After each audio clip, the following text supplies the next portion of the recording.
The PC gaming show Most Wanted will begin shortly. Please stay tuned for world premieres, exclusive interviews with developers, and more exciting announcements as we count down our list of the 25 most anticipated PC games.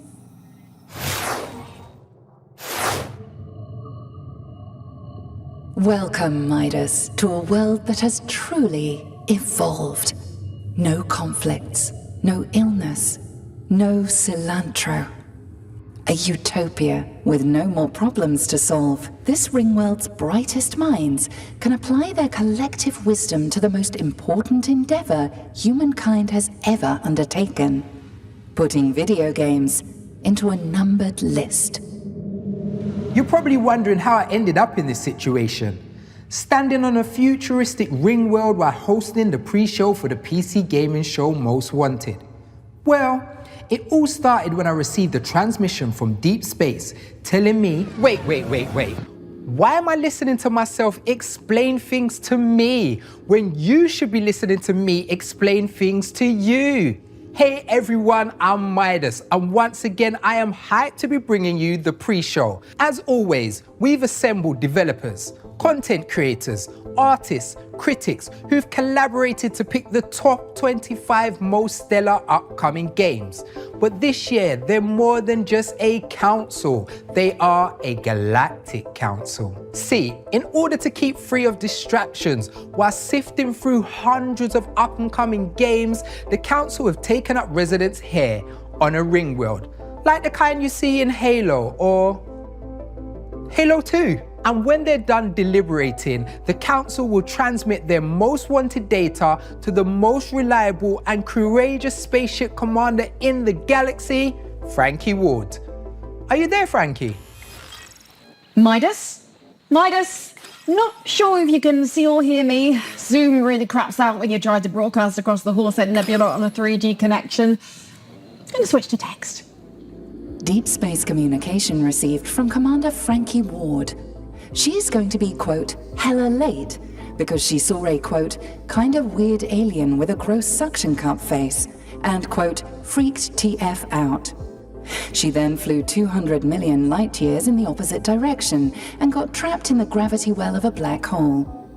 Quote, oopsie, quote, TTYL, quote, love ya. End quote. New estimated time of arrival, the year 10191.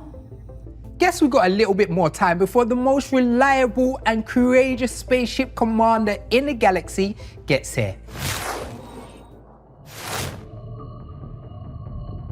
We're on a Ringworld, but we still got our eyes on the real world. That's why, in associations with our data partners at Newzoo, the council is proud to be bringing you Trend Watch, a deep dive into the biggest trends in gaming. One of the hottest gaming topics of 2025 is something we are all interested in. Number go up.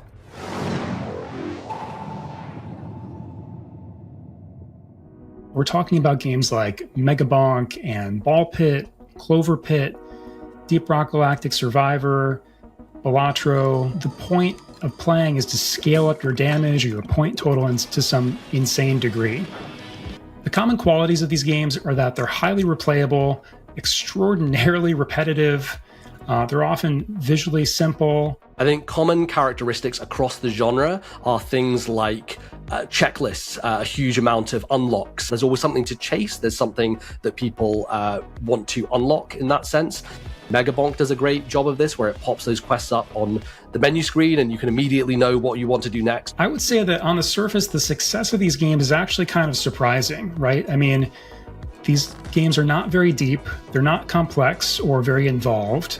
They minimize actually the amount of interaction you take as a player, almost to the extent that they're sometimes a step or two away from being an idle game. In the top 10 games right now on Steam Deck, 4 of them are of this genre space. Ball Pit, Megabonk, Balatro, and Vampire Survivors are all still very popular. A lot of people are looking for short, quick, easy to pick up and play games, and these just fit that mold perfectly.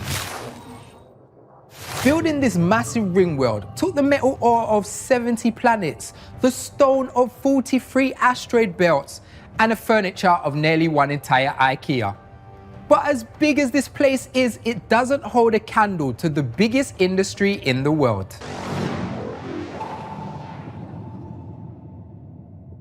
I think 2025 is quite an exciting year for Chinese studios, both in domestic Chinese market and overseas market.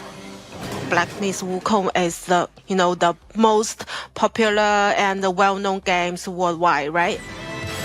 Marvel Rivals from NetEase is also very popular and also very financially successful. I think Wuchang Fallen Feather is one of the most well-known games. Chinese studios want to combine the traditional Chinese culture, the ancient story, high fidelity graphic design, and also some light tracing system. Because of the rapid development of the AI, they have lowered the entry barrier of AAA games and AA games. I know there were a lot of discussion and concerns among the Western studios, but that's not the issue in China. It's exciting, and I think it will become kind of starting point, for Chinese studios to accelerate their exploration in the overseas market. People often ask me, Midas, you're handsome. What's it like on a ring world? Well, it's not all that it's cracked up to be. If there's a traffic jam, you have to drive all the way around the ring in the other direction. And a few light years away, someone is building the exact same ring world again with Unreal Engine 5. Oh, and there's these flat ringers claiming that the ring is flat and not ring shaped. Just look up, you idiots. You can see the ring at all times. Incoming transmission from Commander Frankie's ship. What now? To arrive on time for the show, Commander Ward tried to use her ship's Alcubierre drive to fold Minkowski spacetime to achieve faster-than-light travel. And? The YouTube tutorial on how to do that was, quote, like 9 minutes long and I ain't watching all that, end quote. Instead, she has entered cryosleep for the voyage, which is what she calls blasting the air conditioning and taking a nap. New estimated time of arrival, the year 40,000. I wish Frankie would get this figured out.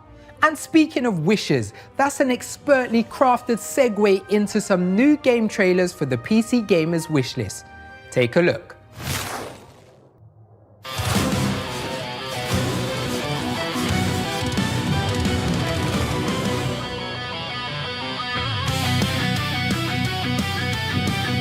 Find the houses.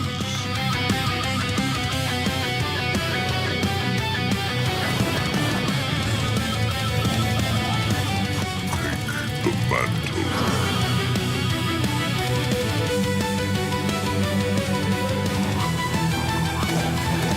A shape waiting to be forged.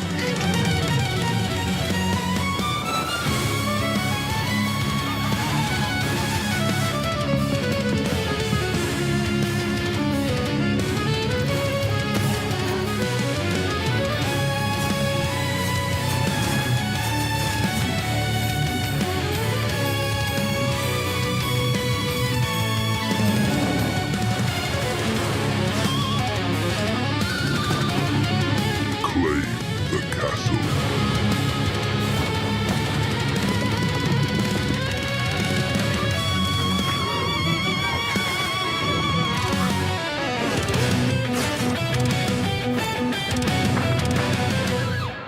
This is your moment, Roderick.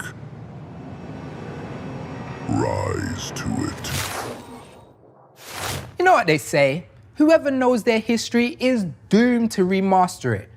Maybe that's why our crack squad of intergalactic spies noticed that a lot of games we've seen this year looked a little familiar. –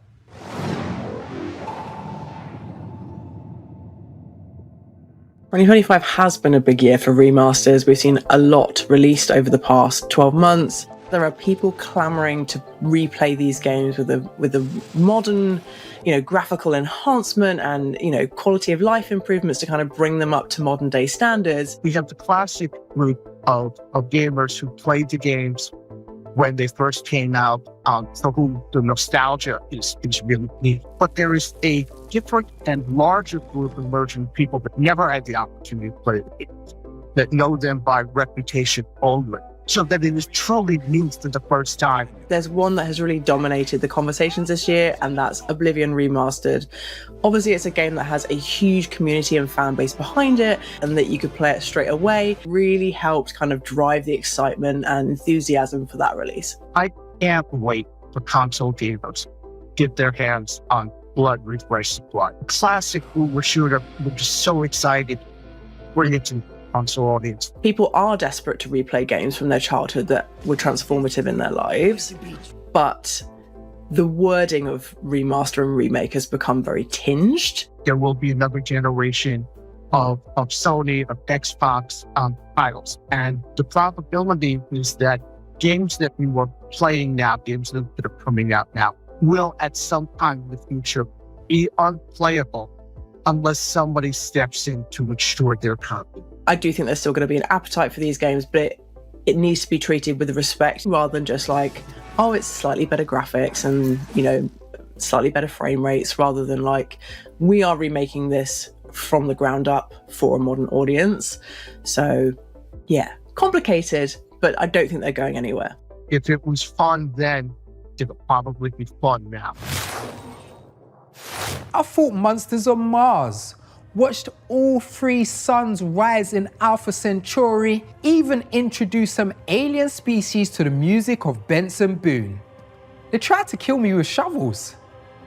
But as much as I've experienced, I still don't really understand what the heck is going on in Roblox. Thank God our friends at Newzoo do.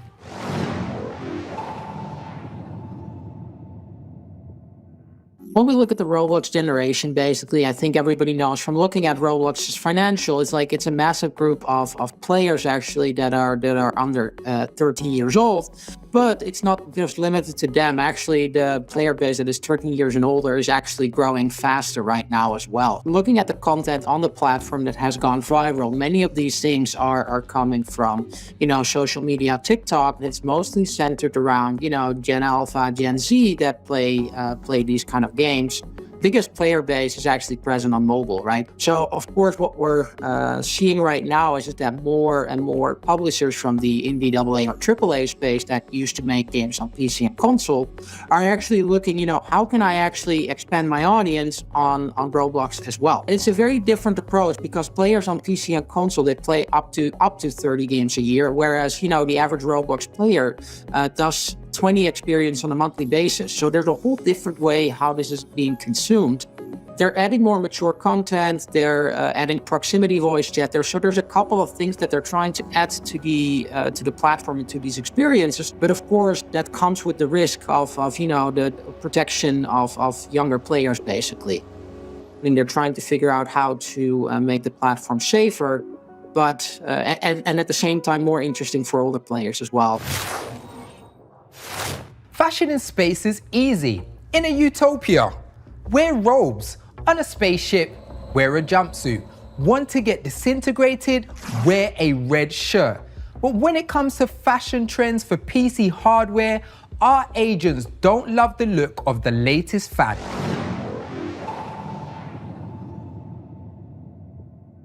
In 2025, we're starting to see displays on everything, from memory modules to the inside of your PC case itself. We started seeing screens appear on the inside of PCs around about a decade ago, which made a whole lot of sense because you could put a 2-digit, hopefully not 3-digit display inside your PC, and you could quickly glance over and see what temperature your CPU was at any point. Now, however, we're starting to see them on gaming mice, on the side of memory modules. We're starting to see them as internal displays for very little practical usage. I think hardware manufacturers will always try and differentiate their products with whatever the latest fad at the moment is. And to be quite honest, I could have been saying this about case windows for PCs 15, 20 years ago. That it was frippery, that it was something that potentially wouldn't catch on in the long term, and now they're absolutely everywhere. So to be honest, what do I know?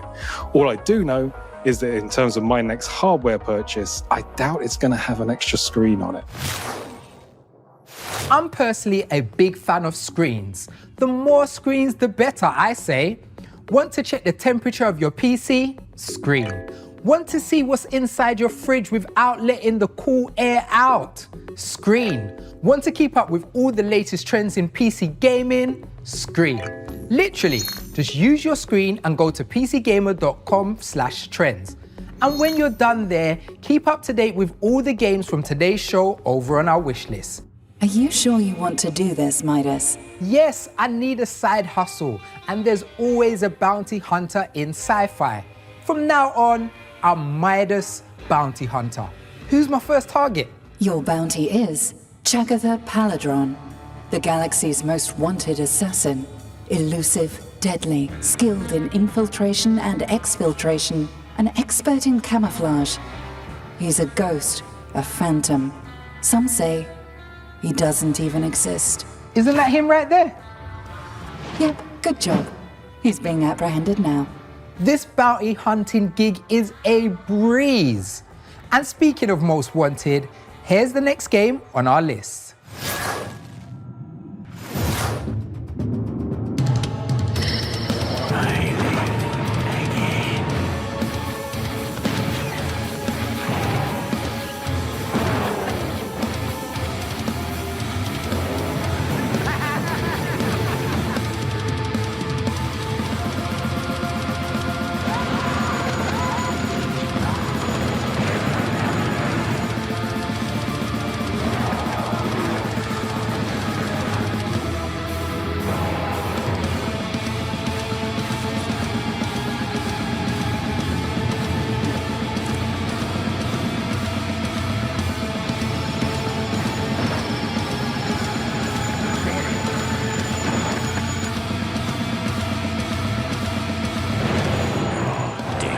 Just don't know it yet.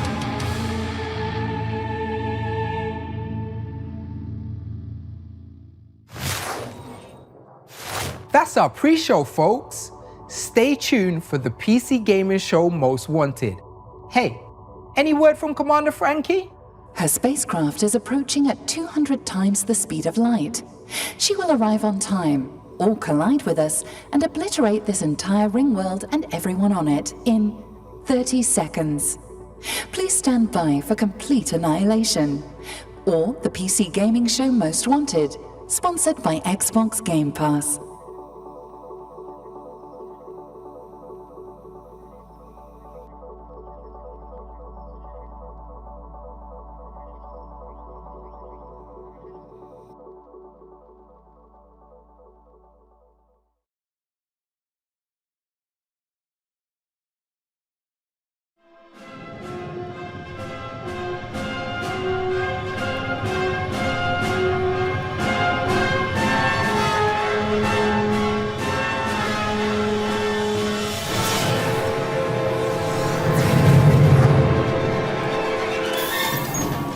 Computer, damage rewards. No damage.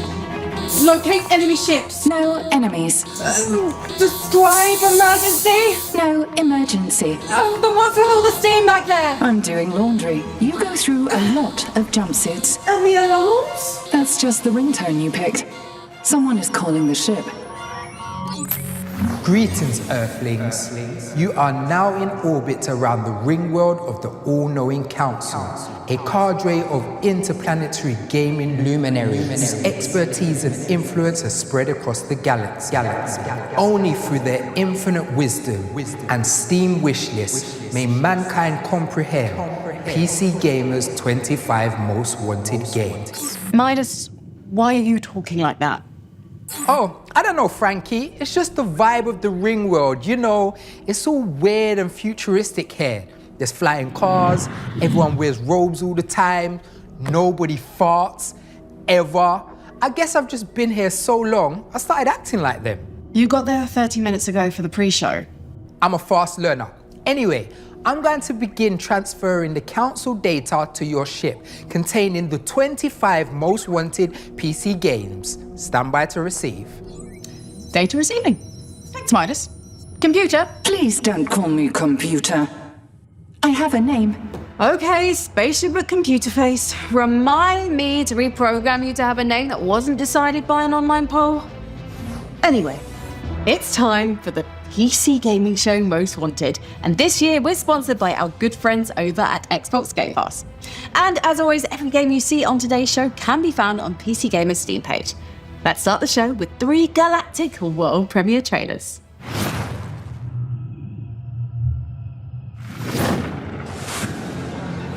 Bushido. それは己の均衡を保つこと。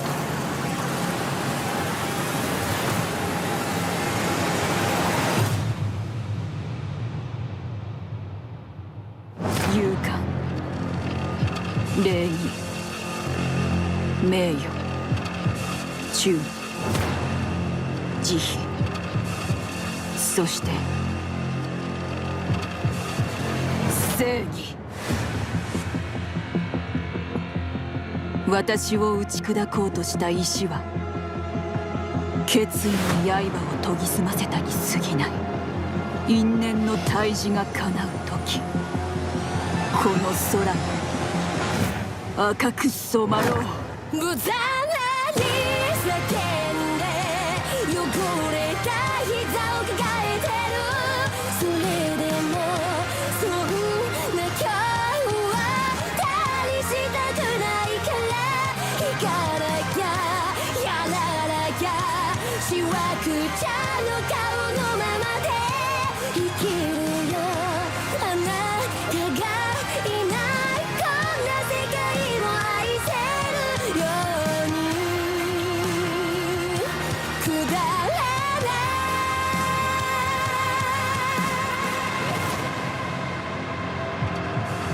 い幾度撃たれようとも私は揺るがない。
Attention all drivers. This is your 1-minute warning. 1 minute to showtime. Those who are about to die, we salute you.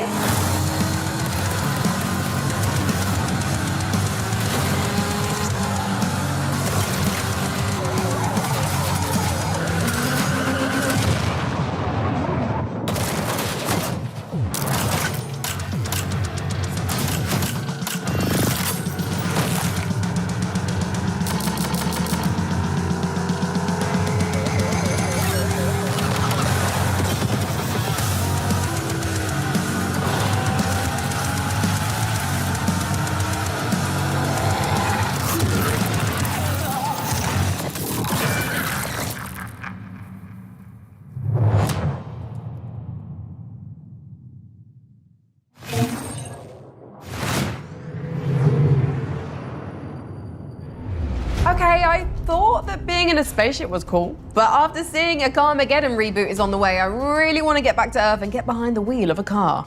But first, my sacred duty as a Starship Commander, introducing a new segment. That's no dime a dozen Ringworld down there. It's the headquarters of the Galactic Council, a collective of developers, industry luminaries, and expert critics in full utopia mode. Everyone's in a toga and they spend all day writing the worst poetry you've ever heard. But For the past year, they've been crunching the data on every game on the horizon using their powerful psychic brains and a bootleg copy of Excel. And they finally determined the 25 most exciting and anticipated upcoming games, known galaxy-wide as PC gaming's most wanted. But we've got way more than just 25 games to transmit to you today. We've also beamed ourselves into some developer studios for in-depth interviews. Plus, we're docking with tons of new trailers for games on PC Gamer's very own wishlist. To help you keep track, head to pcgamer.com/wishlist, where you'll find every single game on today's show. Number 25. Reanimal.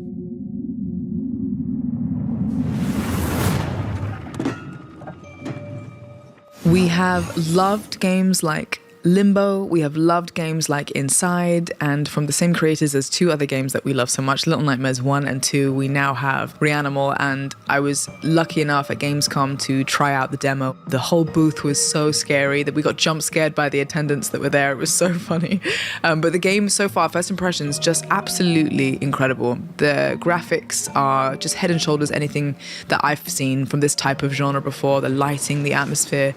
I love that I got to play it with a friend, and the fact that it's multiplayer is just such an added layer to the excitement of things like this and things that we know work, and we know we're in good hands. I just can't wait to see the full thing. I can't wait to see what they do with it, and I love that they've taken all of their creative geniuses and squeezed them together and brought us something different, and I just cannot wait to play it. Good night, and good luck to you all.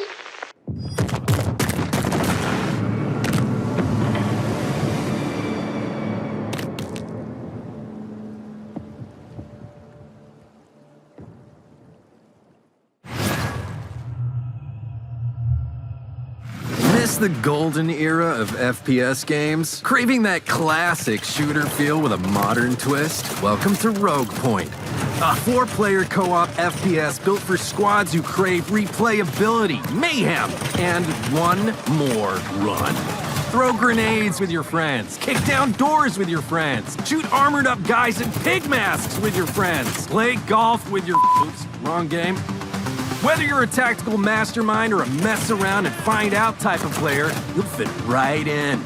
Stick cameras under doors, smash windows, press buttons, rescue hostages, revive your dead friends, wear tight shorts, blow stuff up, plan your missions like a pro, or just draw stupid pictures. There's this weird coughing guy who gives you loot boxes. Don't worry, they're free. And watch out for this weirdo, all made by Crowbar Collective, the indie dev studio behind Black Mesa. Rogue Point.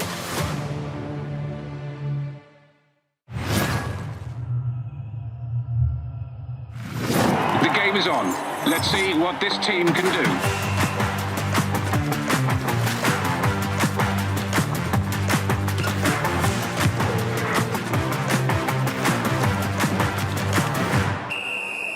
And that's the kickoff. Knocking it about, looking for space. They're trying to find the rhythm as they build up. Lovely ball on there. He's outpaced them. Yes, he's there!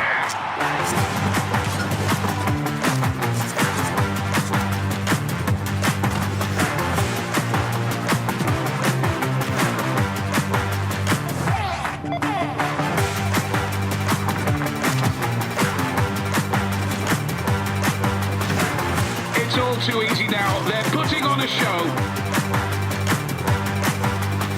This is some super football. Can they take it all the way? He can! Oh, that is sensational!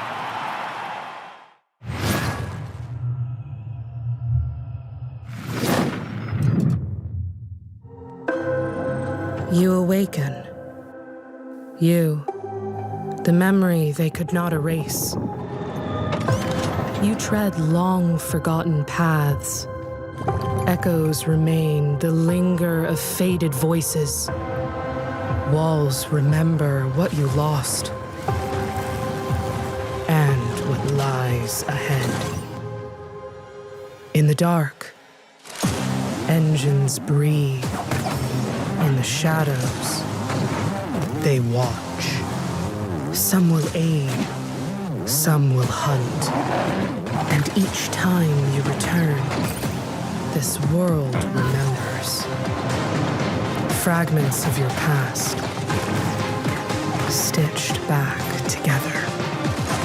Every step forward, a memory awakens, and each of those memories is what shapes you.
I'd tell you to put Ferocious on the Triceratop of your wish list, but you don't need to wish because it's out right now.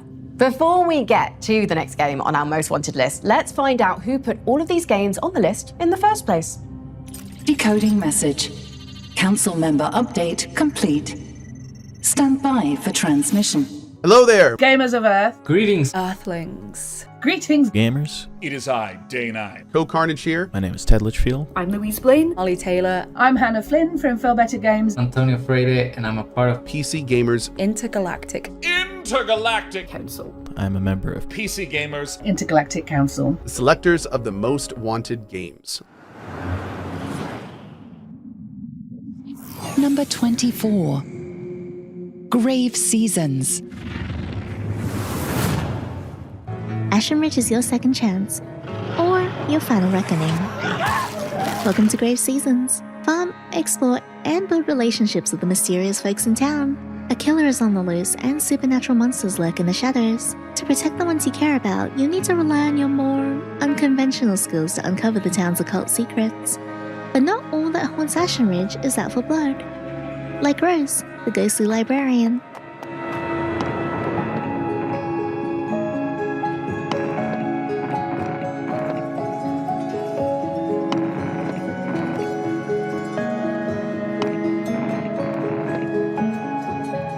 Grave Seasons releases 2026 for PC and consoles. Wishlist now.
And so, I awaken again.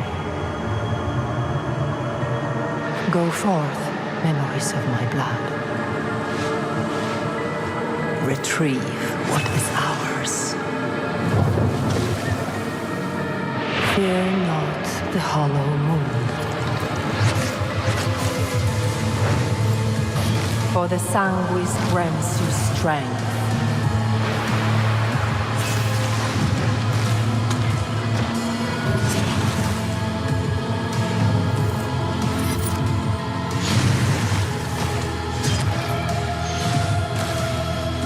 Drench the world in blood so it may live.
Neath is a tactical RPG about defying the will of the godlike creators who keep your fate constantly in flux.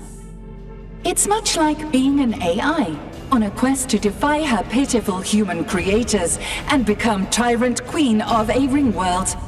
I mean, what? You know who never loses grip on his fate?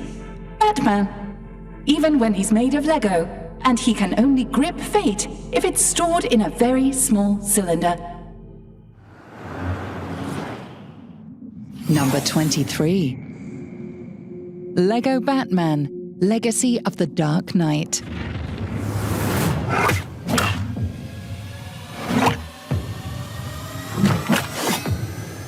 Did you ever see a game that was so laser targeted on your interests that you felt a bit personally attacked? I'm Batman. I first saw the trailer for Lego Batman Legacy of the Dark Knight this year, and what do you mean? I get my two favourite game franchises in one.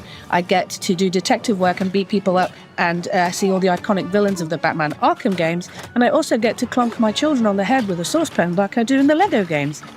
Everybody in my house is beside themselves with excitement to gear up and get into Lego Batman Legacy of the Dark Knight in 2026. Who put that there? I could have really hurt myself.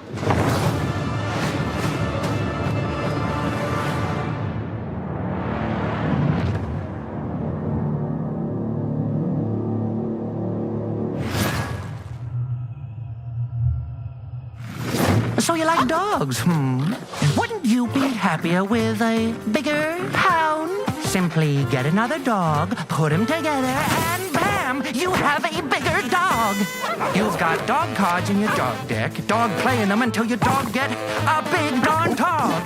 Dog tags will change the game for you, kid, shaking up the way the world works. Might seem a little fruity to you, but between us, it's all dogs.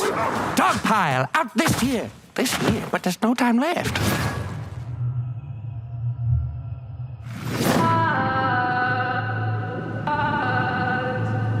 Hey, you up? Time to go.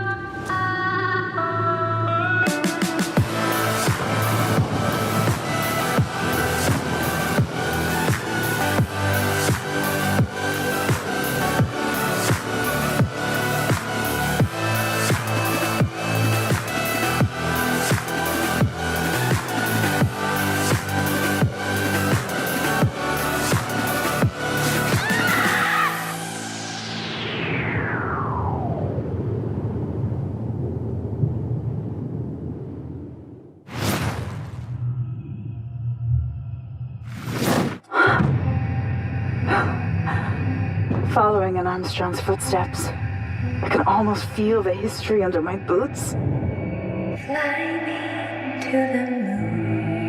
No more delays, Bo. Do what you must.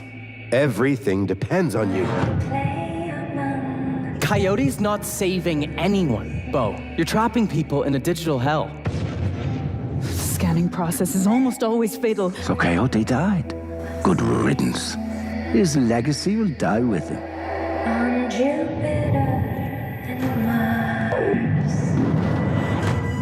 You're racking up quite the body count. Mankind will forget who they were. Just do it. Never. You hear? Never. Mass murder is not the way.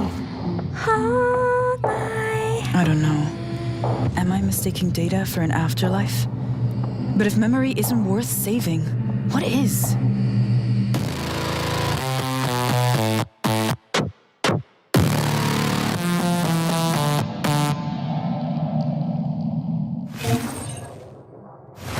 Today's Most Wanted showcase is proudly brought to you by our partners at Xbox Game Pass.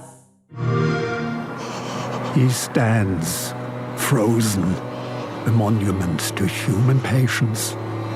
Winter has carved him with cold precision. Frost clings to his lashes like ghostly barnacles. That was then. This is how we play now.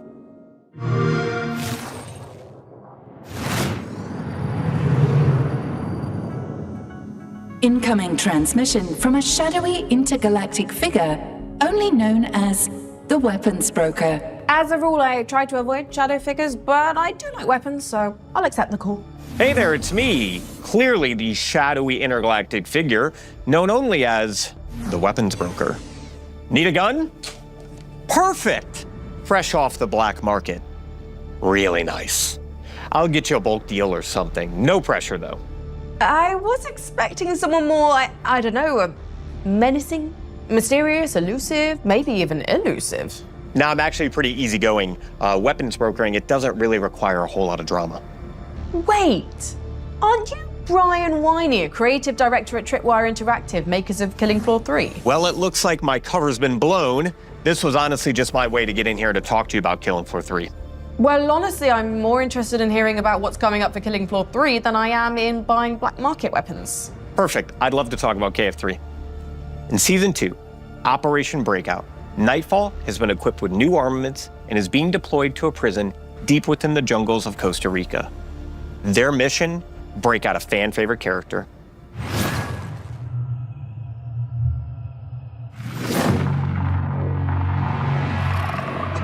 Specialist, our current crisis requires the experience of veterans from the 2020s outbreak. If you're wondering where these sprightly seniors might be found, I know just the place.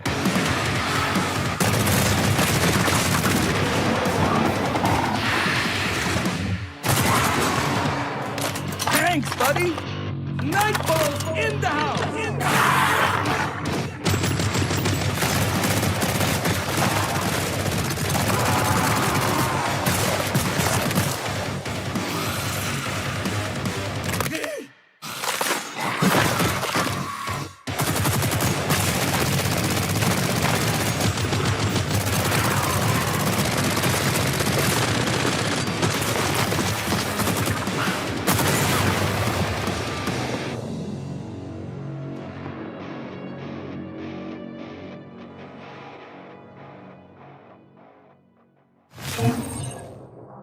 That's Killing Floor 3 Season 2 Operation Breakout. And next on our most wanted list, a game with the best kind of travel, time, and my favorite brand of punk, Steam.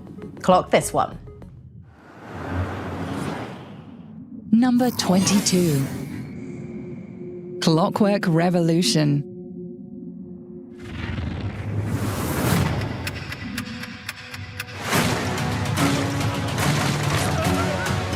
We just found out that Clockwork Revolution has been named one of PC Gaming Show's most wanted. The reaction to our last trailer absolutely blew us away. The passion, the theories, the excitement from our fans, it's been incredible fuel for our team. Here's to playing in the mud. Well, I can tell you, this is the most complex game I have ever worked on. Life here ain't for the soft-hearted. Between the character creation that really matters, the reactivity, and if you've seen the trailer, you've seen how gritty and our dark humor really shines through. Chachi! I'll show you, Chachi! We're making it way more complicated for ourselves by taking visual reactivity to an entirely new level, letting players go to the past and then rewrite history through their choices in the game. And to think, we've only showed a tiny glimpse of the world, the mechanics, and the wild characters we're gonna meet. Piss off! We love making these kinds of games. So if you haven't already, take a couple minutes and add Clockwork Revolution to your wish list. I absolutely love that people are as excited as we are, and I do assure you, it is coming in due time.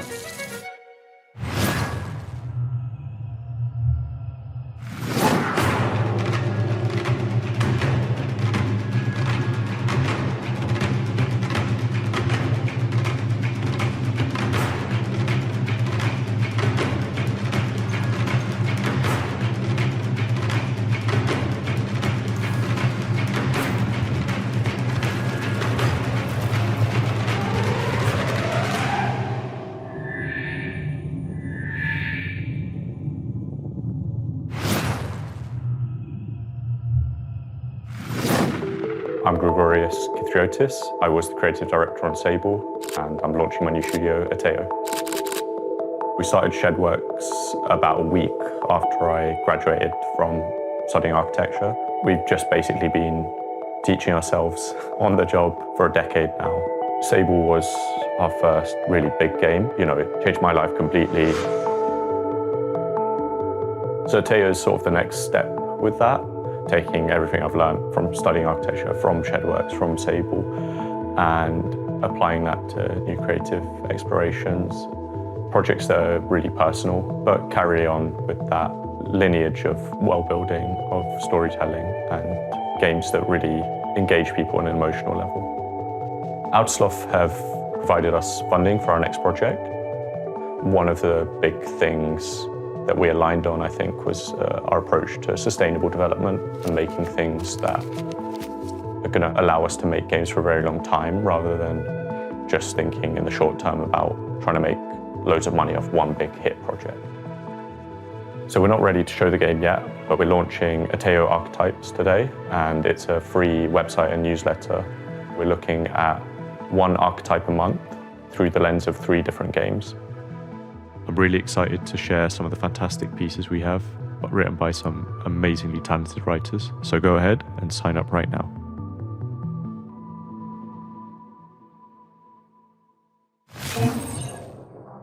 We can't wait to see what Ateo Studio is cooking up for us.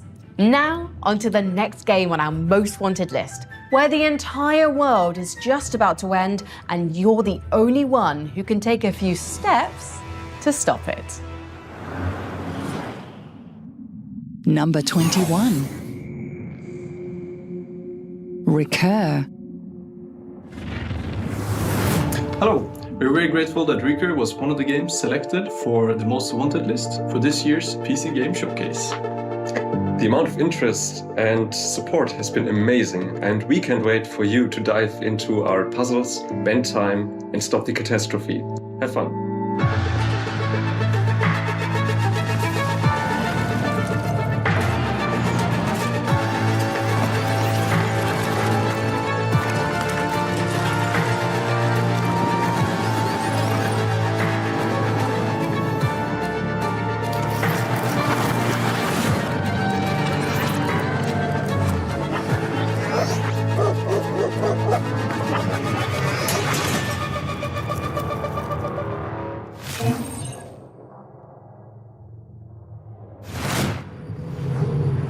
You know, I wasn't always a spaceship commander, jetting around the galaxy to fight evil, do good, and heroically present video game showcases.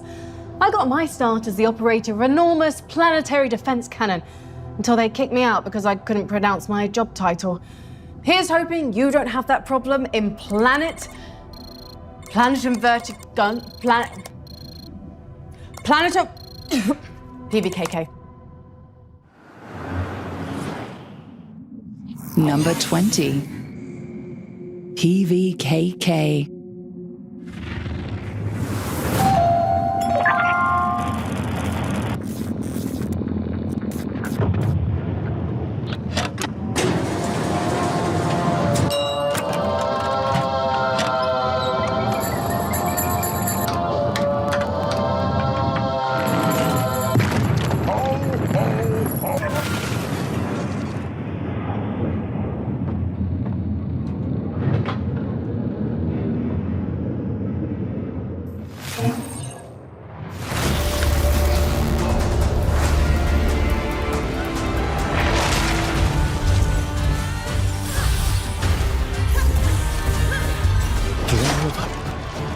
The Tonko's taken the cut.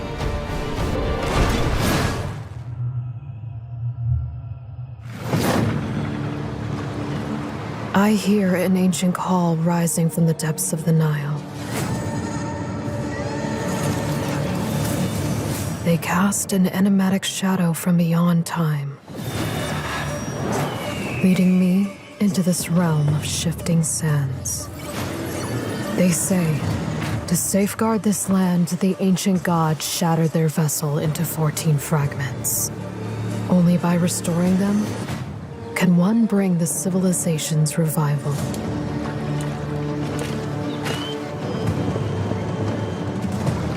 Here and now, I shall steer the sun ship across the sea of sand. I will lead my people to build a city in the sky, and they will flourish in this land.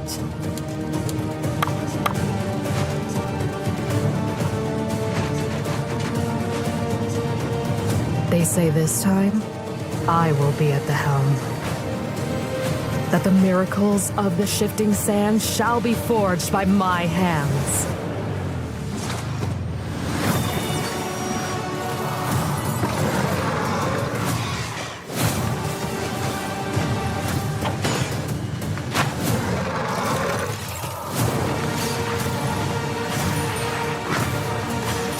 They promised me truth. The truth hidden behind the mask.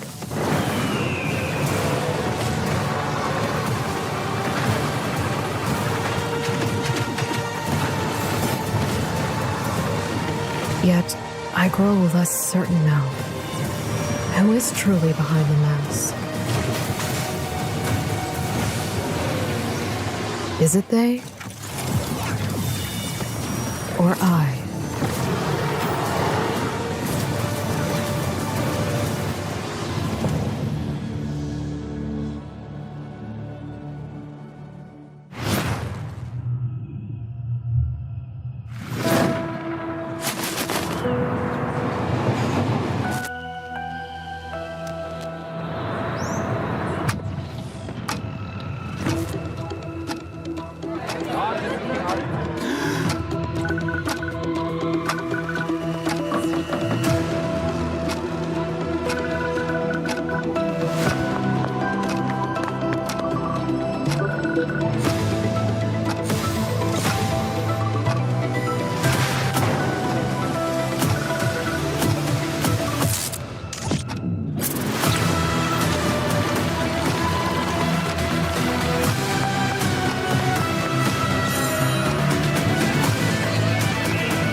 Incoming message. A new planet has been discovered, and it's crawling with giant insects. Would you like to know more? About giant insects? Nope. I definitely would not like to know more. I have calculated that in a war with this insect planet, the human casualties would be staggering and extremely gory. A lot of limbs being ripped off and people being scissored in half. So gross. Would you like to know more? No, that sounds horrible. One of the giant insects can suck the brains out of human heads by using its proboscis like a straw. Would you like to know more? I would like to know less if possible. On a related note, there's a new Starship Troopers game launching, and we have a message from General Rico himself. In that case, I'd definitely like to know more.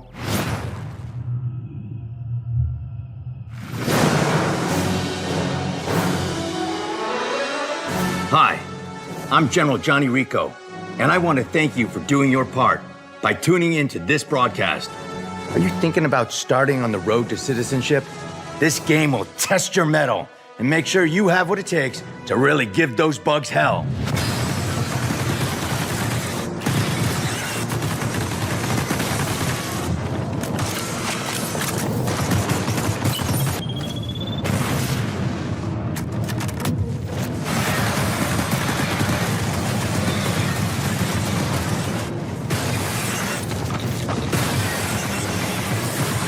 Would you like to know more?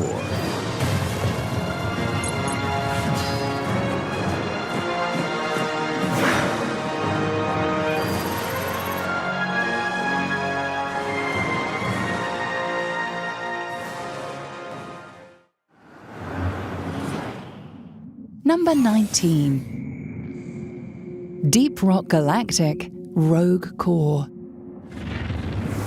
On behalf of everyone at Ghost Ship Games, we would like to thank you, PC Gamer, for acknowledging us as one of the 25 most wanted games of 2026. It's an absolute honor. Yeah, we're super excited, and we'd like to share with you one of the new classes that we've added to Rogue Core. Rock and Stone!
So we added the skateboard in High on Life 2. It's a new concept for the game that was such a huge swing for us, and we weren't sure we were going to pull it off. In the first game, traversal was a big part of what we wanted you to feel as a bounty hunter, right? You're running around, you've got this sweet suit, you're this regular Earth kid, but now you've become something more.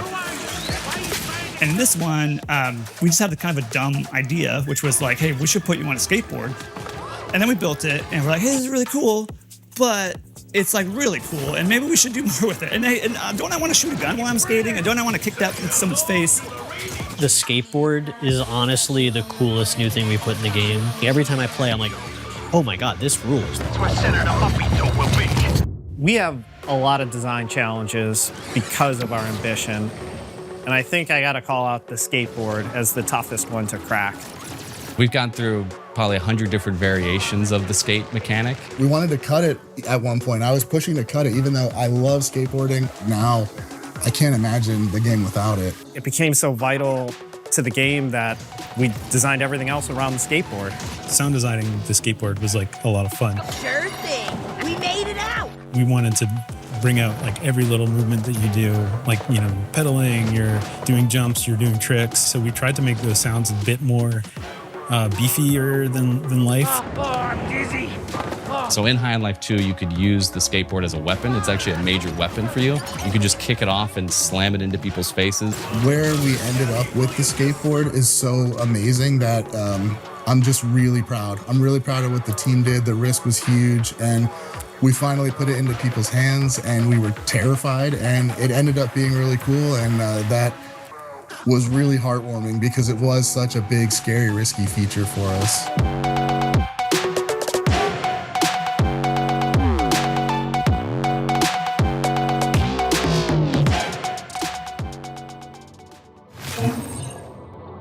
Something about High on Life 2 makes me want to channel my intergalactic Tony Hawk while blasting bozos with my Gatlians. High on Life 2 is in its final stages of hyperspace travel and will enter the Earth's atmosphere on February 13th, 2026. Pre-orders are available right now. Shippy, how's our transmission? Any updates? Please stand by for error file missing. Scanning security footage. Footage stolen. Sounding alarm. Alarm disabled. Conclusion, this ship has been raided by thieves. And now, a message from those responsible. Number 18. Thick as Thieves. Thick as Thieves is a multiplayer heist game focused on stealth and social manipulation. It's an immersive sim that explores a lot of feature ideas, but actually pits you against several other players as you each run around the map trying to steal the same MacGuffin. Better yet, the game is being headed up by Warren Spector, one of the names behind games like Crusader No Remorse, Deus Ex, System Shock, and Thief Deadly Shadows. Now, I saw a little bit of Thick as Thieves myself at GDC last year, and as someone who is a little past his prime when it comes to multiplayer shooters and also has a Deus Ex tattoo, this feels like it could be right up my alley. A multiplayer game that values brains over twitch reflexes, built in a world of magic and technology smushed together. I can't wait to see more. It's definitely one of my most wanted games. Things could go many different ways.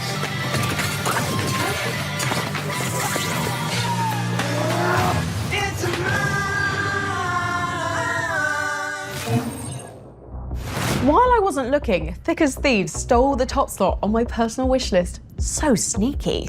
And speaking of swiping things that don't belong to you, we were so interested in the next game on our wish list, we infiltrated the studio and found where the developers were hiding. Here's what the team at Night Street Games, who also happened to be the manager and lead singer of Imagine Dragons, had to tell us about their 5v5 capture the flag shooter, Last Flag. Meanwhile, beneath the blue team's base. All right, team, huddle up. Next game starting, so here's the plan.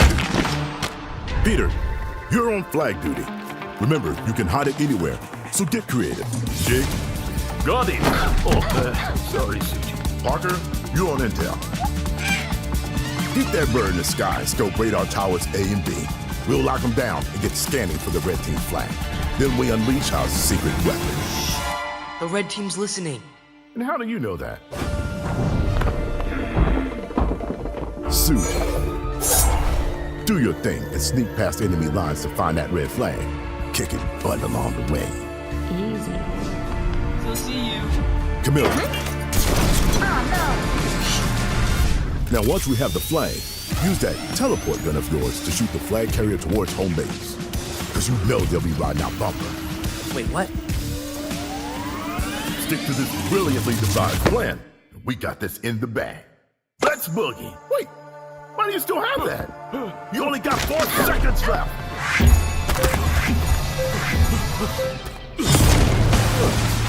Bingo. All right, team. New plan. Just wing it.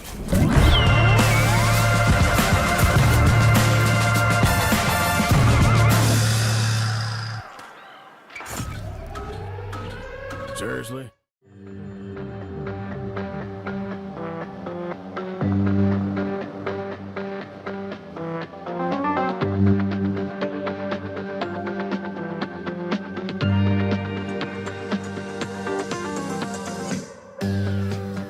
Last Flag is a capture the flag game. 5v5 hero shooter focused around capturing the flag. What differentiates it from other capture the flag games is you can hide the flag wherever you want. So it adds kind of the element of capture the flag that I knew growing up at PE, or for me at scout camp. I grew up in a house of 8 boys and 1 girl, and we all fought over the computer as far back as I can remember. I think the first capture the flag modes that I played was Team Fortress, Halo, Overwatch. I always loved that mode, but it never quite scratched the itch of the joy of hiding the flag and finding a flag. And I think everybody can understand the fun of hide and seek. It's a feeling of the thrill of nature and the sneakiness of going across the enemy line, the creativity of sitting with your team and plotting and saying, where am I going to put this flag? What should we do? How do we set ourselves up for success?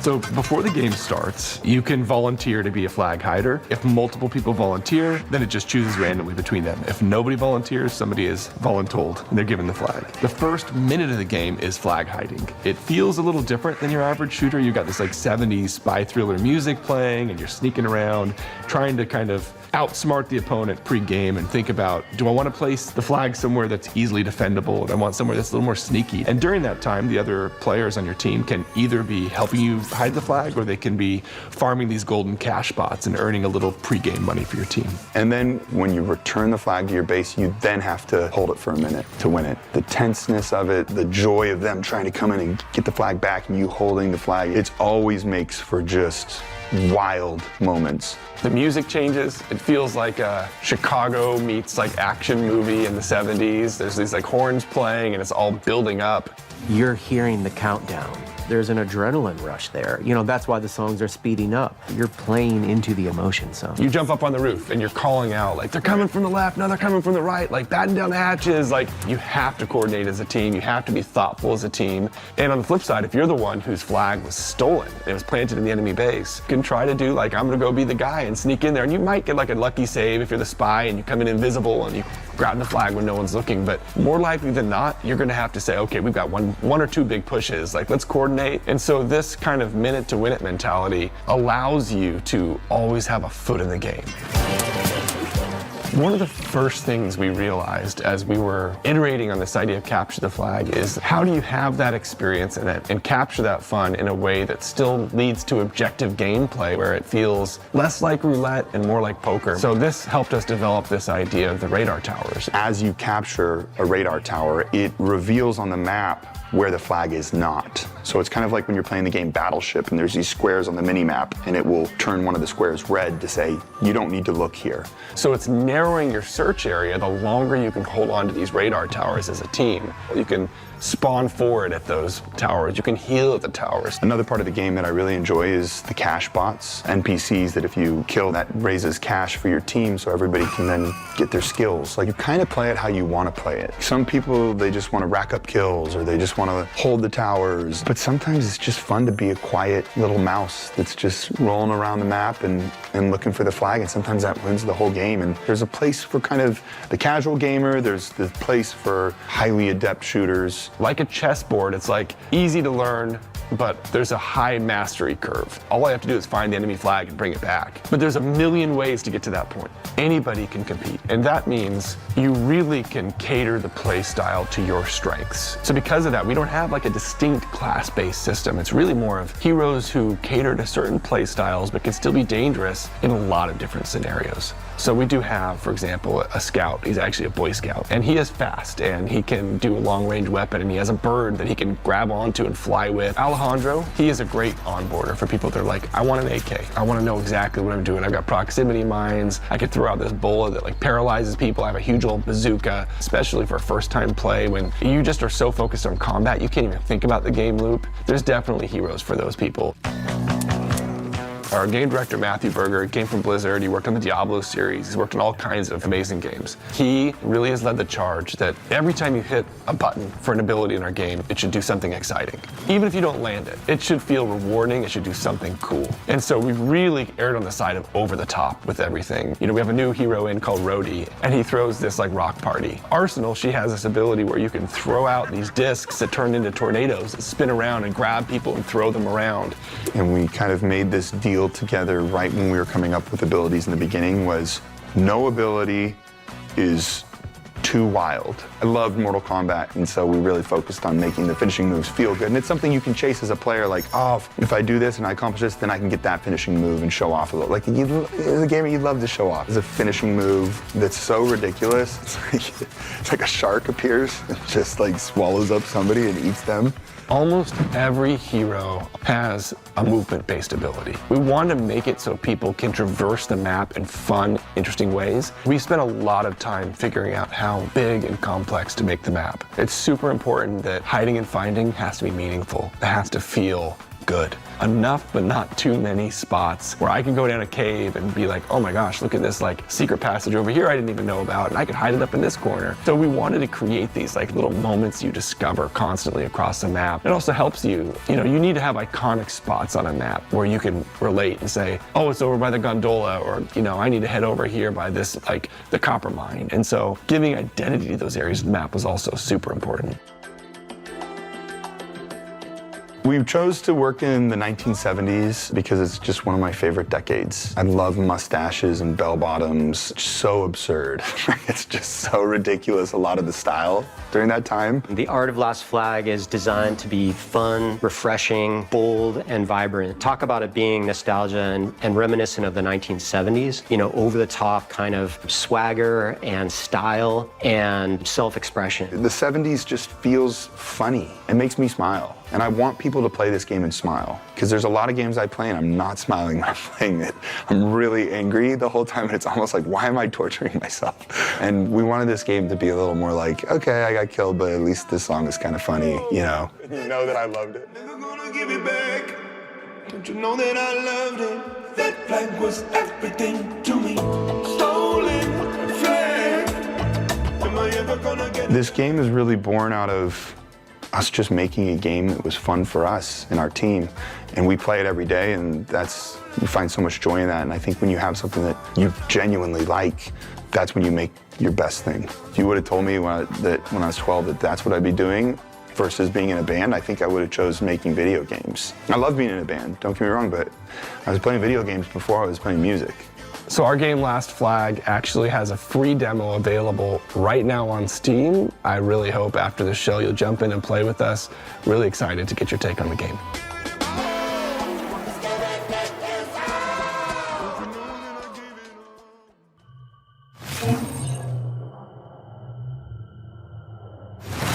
As an all-knowing artificial intelligence, people always want my advice.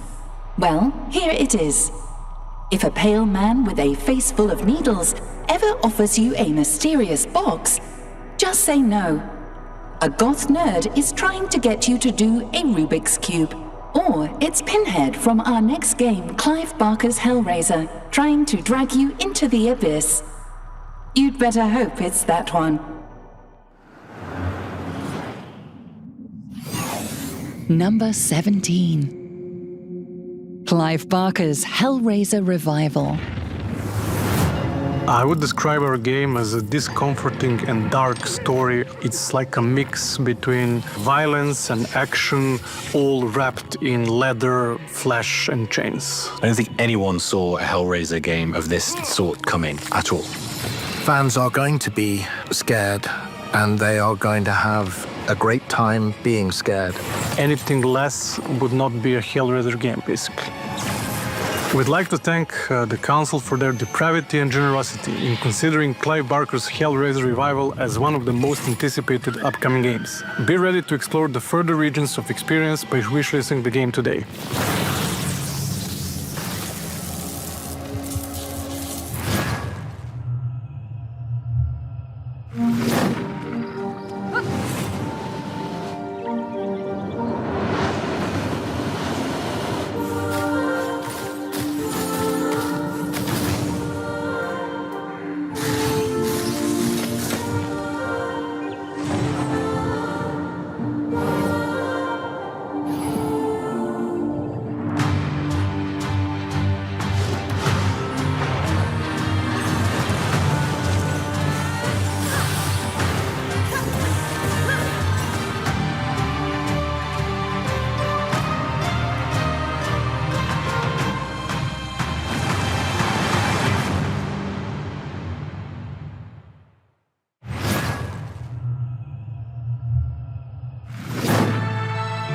This isn't just a city. It's a place where Moktones and Tamers truly live together. Over time, they grow stronger. Not through training alone, but through their bonds. Together, they can overcome any battle. It's you who gives them that strength. Build a home for them in Tamertown.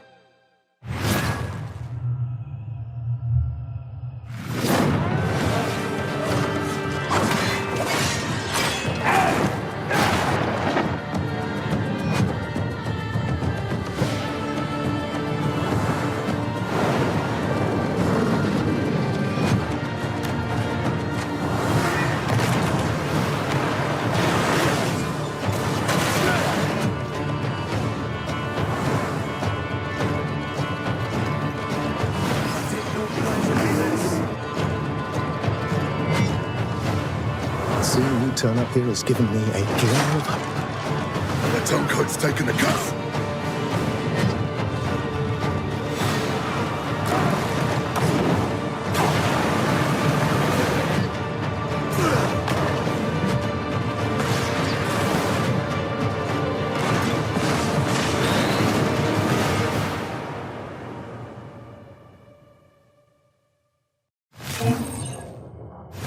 I, for one, cannot wait to swing my broadsword and slay. Slay my enemy! Not again, Commander. You'll remember the last time you entered a Berserker Rage? Oh, those poor porgs. I can never revisit Epsilon 5 again. Moving on. How is it that vampires are awesome, but a half vampire is twice as awesome? Our council will be happy to explain. Number 16. Marvel's Blade. Attention, the sun is currently setting. All citizens are required to shelter indoors. Turn that shit up.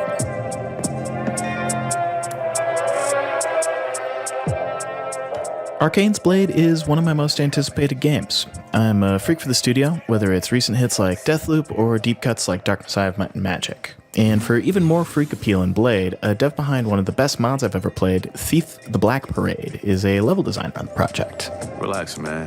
I don't bite.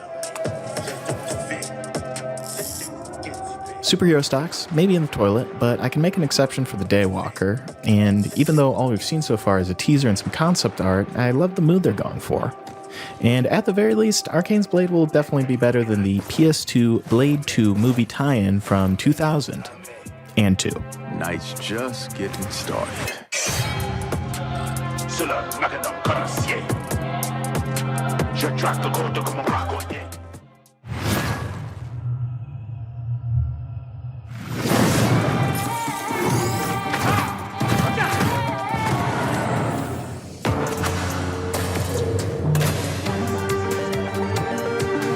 You fall again.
Computer, what's this little icon on your screen down here? Looks like an exclamation point, kind of bright red, ringed by a dreadful halo of skulls. Says, urgent updates required, integrity compromised, please God, someone update me.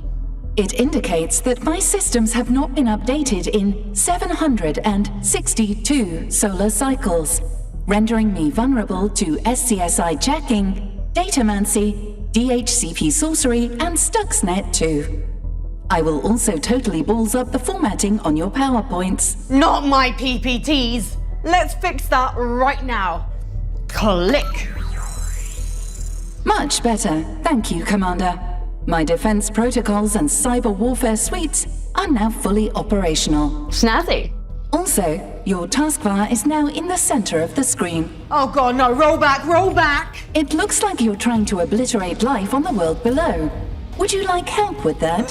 No, bad, stop, halt, cease! Missiles launched, Commander. What did that do? You have deployed and fired the ship's Class 4 iron hypercannons. An area approximately 116,806 square kilometers across has been annihilated in nuclear fire. Oh. Fortunately, the area was uninhabited. Save for 4 million acres of woodland, 53 varieties of exotic flora, and 1 species of owlfish, now extinct.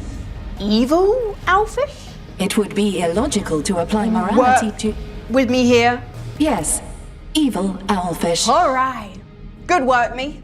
While we celebrate our triumph over the owlfish menace, here's when sirens fall silent. Another aquatic threat which is almost as scary.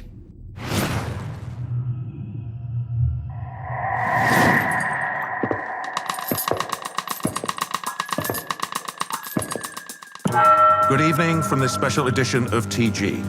Today our newsroom received a disturbing videotape. It was a tough decision to make, but we hope that by showing this videotape in full, it will help keep this young girl safe. We apologize in advance for the nature of this footage. I am Agley. I'm fine. I have to read this message to you. Please. I don't want to die. You must follow my instructions. There's a story that must be told, and truths that need to be revealed. I will choose someone. An officer. She must follow my instructions. She will be my voice, my eyes, my soul. The person who will allow the sirens to be heard once more. That was shocking to view. Now we will head over live and direct to our correspondent. We still have no significant updates on this case. The police are yet to release an official statement. Though some speculation has emerged about Was the I good? 21-year-old Moldova Yes, who was rescued I was during good, the right? When will I get to meet her?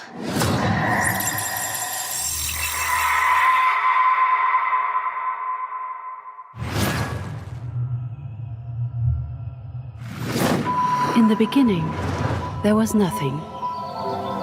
You were programmed for one purpose: to build with precision.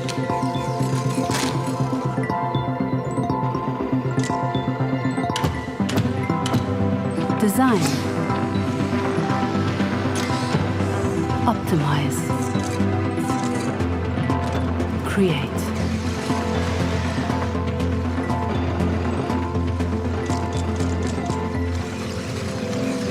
But something greater is calling.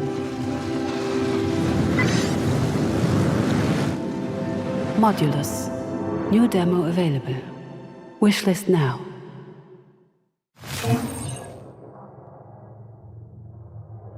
What's going on out there? Some sort of war?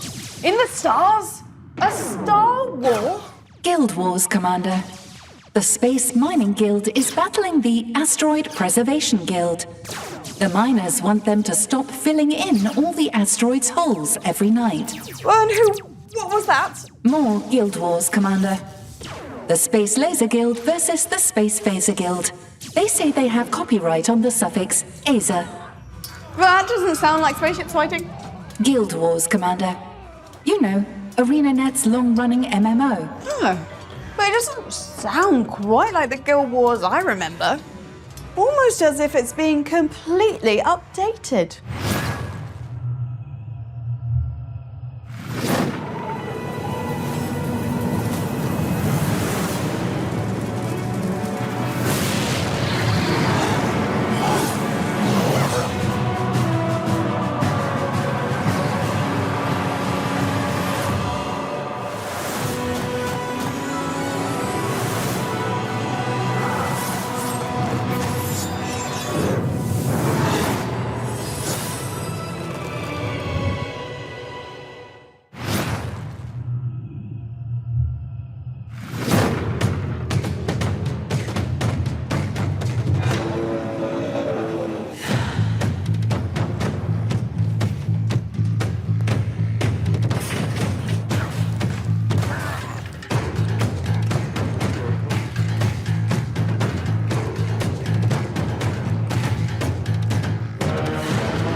If there's one thing every intergalactic council of infinitely wise and peaceful beings love, it's a bunch of Marvel superheroes punching and kicking the complete hell out of each other.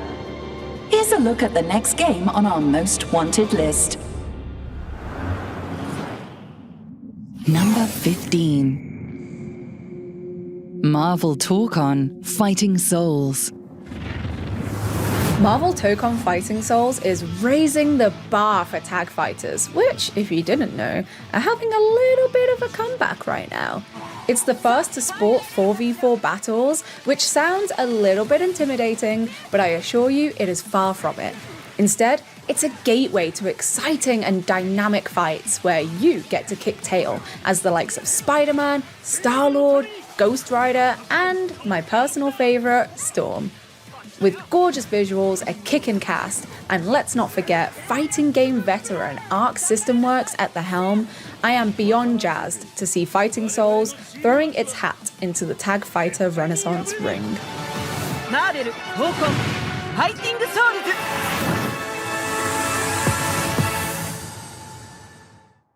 PlayStation.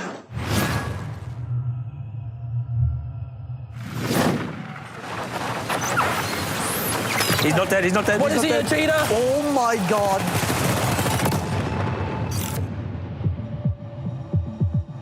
Thank you guys for coming. Thanks for inviting us. Ebba and TGB, lead away.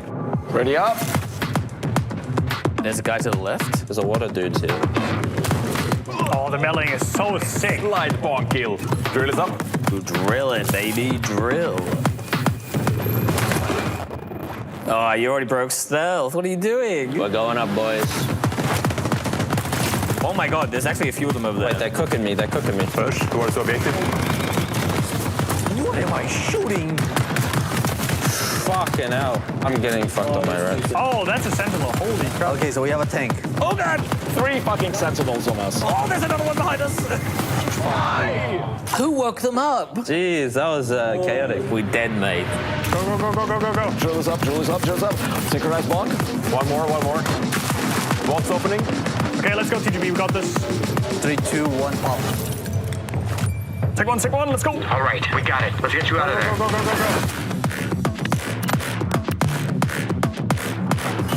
They're crazy. They just kept pouring in. That was amazing. I love the high energy of the game. I'm at the loss for words right now. That was fun as hell.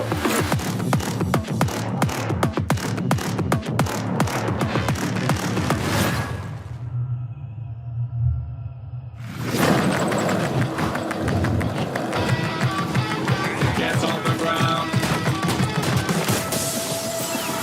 Oh, we're going to the beach. Put down your weapon. How did you blow my mind? Oh, we're going to the beach. Is there some heat to find? To the beach. How did you blow my mind? Restoring factory settings.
That makes me want to break out the old tackle box. You know, no one told me there'd be no fishing before I came to this ring world. Now it's all, the water just drains over the edge, Commander, and no one wants to look up and see fish explosively decompressing, Commander, and it traumatizes the children, Commander. Wusses. Not like the folks at Bohemia who are coming to us live from a war zone for the next entry on our most wanted list, Armor 4. Number 14. Armor 4.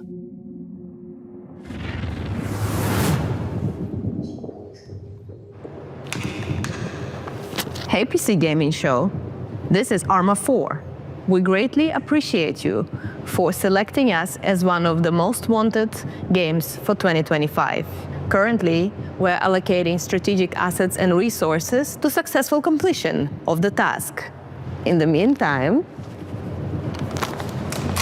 game on.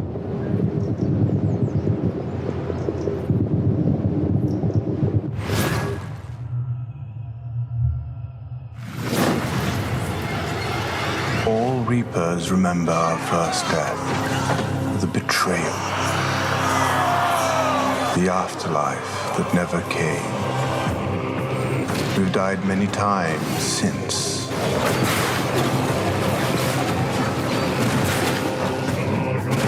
But for us, Reapers, death is but the beginning.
You know, with this robe, this futuristic environment, the council, I can finally live out my fantasy of being a Jedi. Warning. The term Jedi is prohibited as it is trademarked by an extremely large and litigious corporation. Can I still use The term Force is also prohibited. Can I at least have one of those? The term lightsaber is prohibited. And before you ask, so is laser sword. Fine. How about energy stabby thing? They can't stop me from saying energy stabby thing, can they? Consulting with Galactic Legal Database. Energy stabby thing is acceptable. Yes! Voom, voom, voom. The voom voom sound effect is prohibited. What? Well, what sounds can I use? The only non-banned sound effects available are spl-going, wibbity wibbity wibbity, and Wibbity. Wibbity, wibbity, splogoink. While I complete my training, here's another trailer for you to check out. Number 13. Star Wars Zero Company.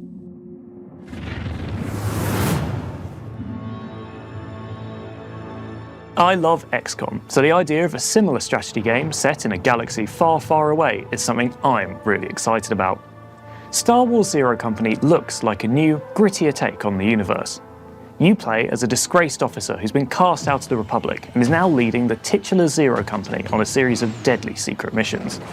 Your crew is made up from a ragtag band of misfits, including everything from wandering Jedi to astromech droids, all with unique abilities that shape how you engage with the battlefield. And they get it done. Many of these characters are fully customizable too, with the option to choose their names, appearances, and color schemes. So yes, you can officially make your very own Glup Shitto, which is honestly my biggest dream come true.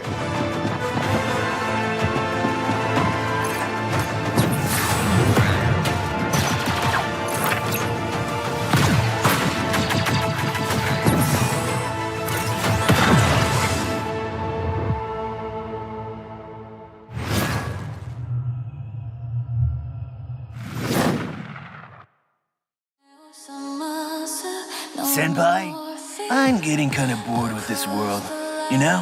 Let's do this.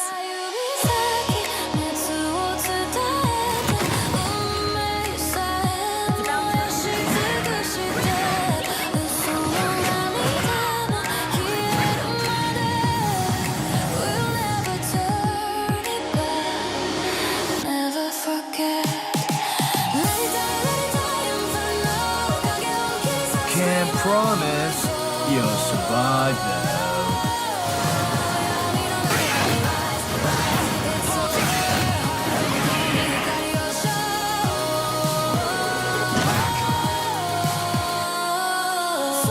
You better not let me down this time, Senpai. Just kidding!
I'm Alex, a dev on Streets of Fortuna. In this world inspired by Constantinople, everything is simulated. So your actions have real consequences. In order to survive, you'll need to afford food and somewhere to sleep. You could learn a trade or take up begging. But this is a wealthy city with plenty of opportunities to get creative if you pay attention. You'll have to master intricate systems of character traits, relationships, tastes, property, and schedules to tell your story in this world. Every person and place is differently generated, like our contact here, who has some useful information to share. You'll need to improvise as you go, whether you're trying to make friends, start a religion, plan a heist, escape the guards, or take down the Overlord. Today we're showing thieving, but it's just the first step towards a world you can really live in. We want to keep making the simulation bigger and richer for many years to come, based on how we see you play. It's your sandbox. Make your own story in Streets of Fortuna, welcoming closed alpha testers in 2026.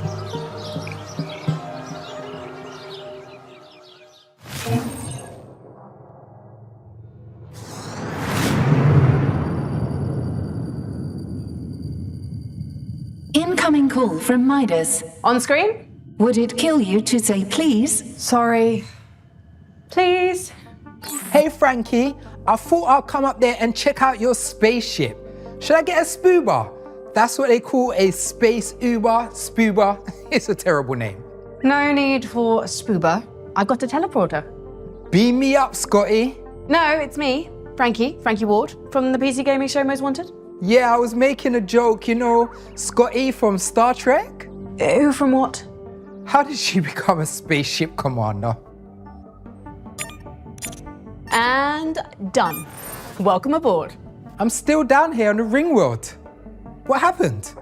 See, the teleporter is subscription-based and I don't want to pay $19.99 a month, so I'm using the 7-day free trial, which only lets me teleport 1% of your body mass at a time, so only your hand came up. You do see the problem, right? Yeah, it's going to take like an hour to get all of you up here. And it will literally kill me? Right. You're saying you don't want that? Just beam my hand back onto my arm, okay? Aye, Scooty from Startron, right? No, you're Scooty. I mean Scotty, and it's Star Trek. And please hurry. It's hard for me to convey the degree of comical irritation with only one hand to gesture. Unfortunately, to re-teleport your hand down there, we've got to watch this 30-second unskippable ad. Frankie!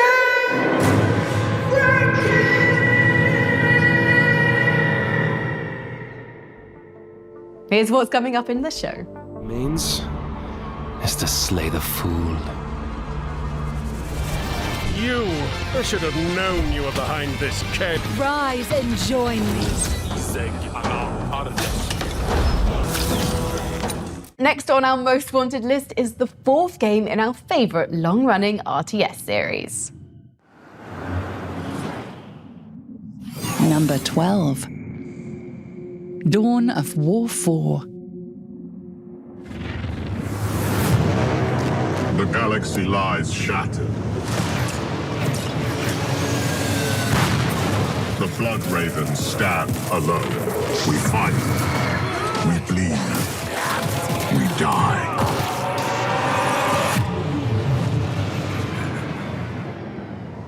For centuries, we have been sworn to defend Kronos. We have returned to find a world in ruin. Orc warlords infest the surface.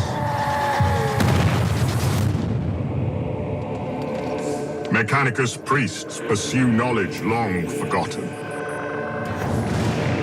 Ancient horrors awaken, claiming dominion over all. And something still stirs below. Buried deep, lost for eons, and never meant to return.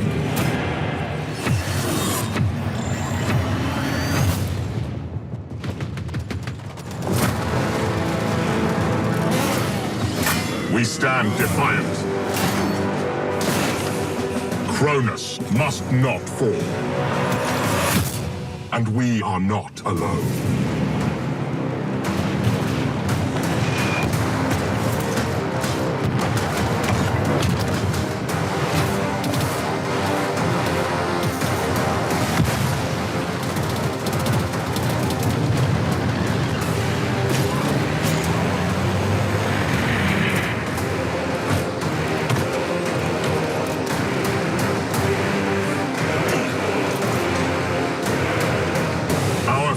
Is untold.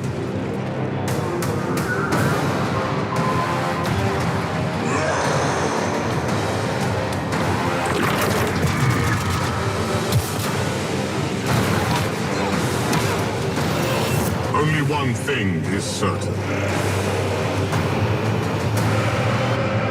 War has returned to Cronus.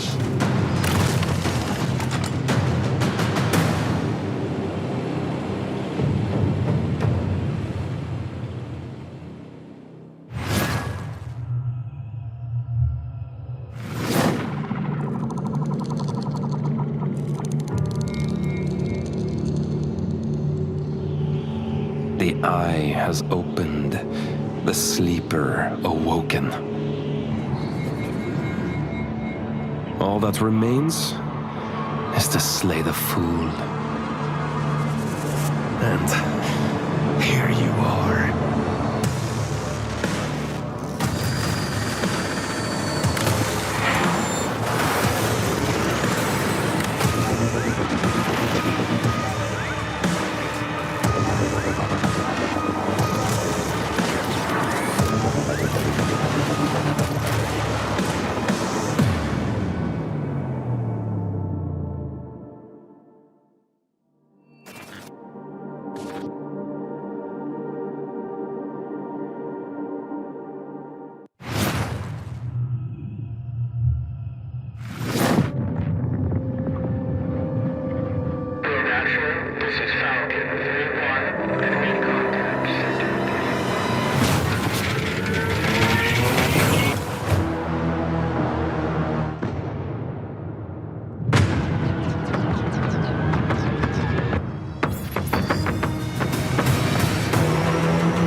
The station's energy is critically low.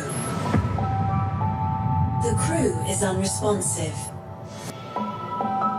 Please contact headquarters. I don't know how long I've been trapped here. Days? Months? This place is twisted.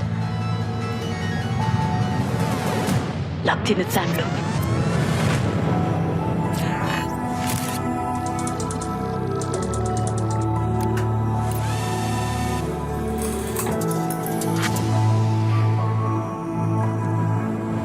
We were meant to find answers. Now I have to find a way to escape this place. The clues are all around me. My mind is the key. Frankie, report to the medbay. On my way.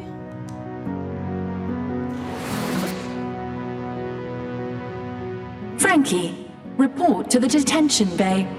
Be there in a second.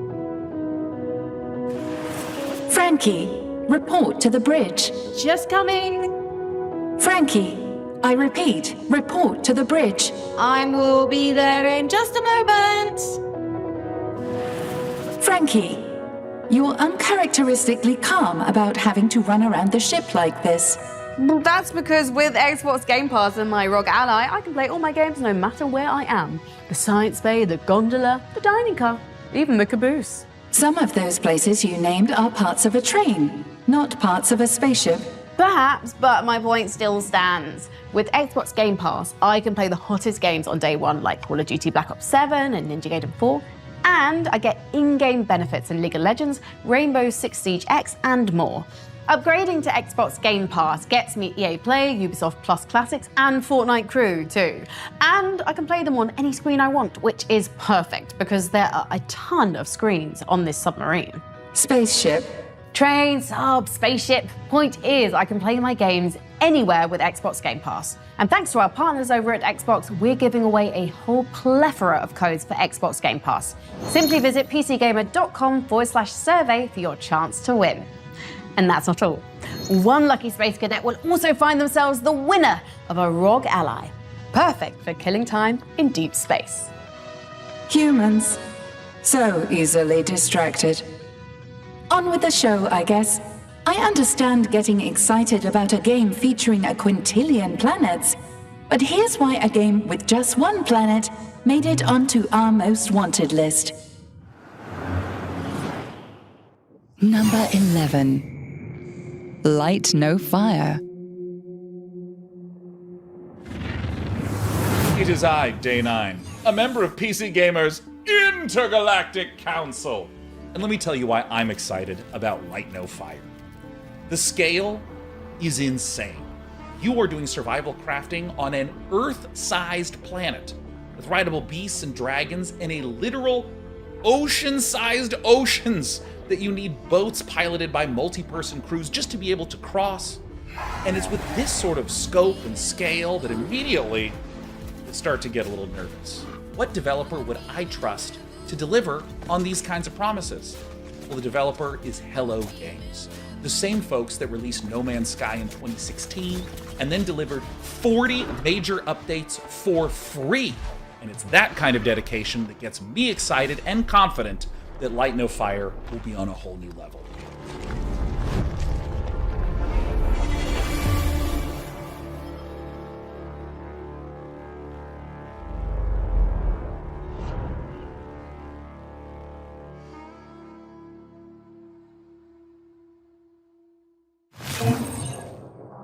Across this magical land, a strange issue is occurring.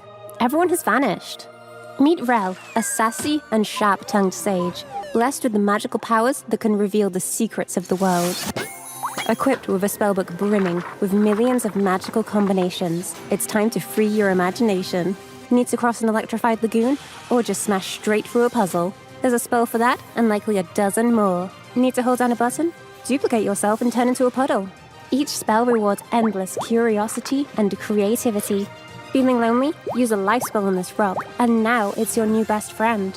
Each spell reveals new discoveries and limitless horizons. Your journey's only just begun in Rel, Warped Worlds and Troubled Times.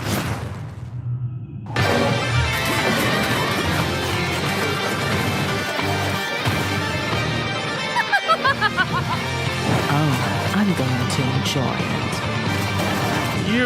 I should have known you were behind this chaos in my kingdom. Rise, my little minions. Rise and join me. Become my underlings. Become my servants.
As a computer, I've often wondered what the purpose of babies is. Now I know. To buy low and sell high. You can try your luck on the newborn stock market. The demo for Space Warlord Baby Trading Simulator is out today. Before we get to the top 10 most wanted, here's a trip down memory bank lane.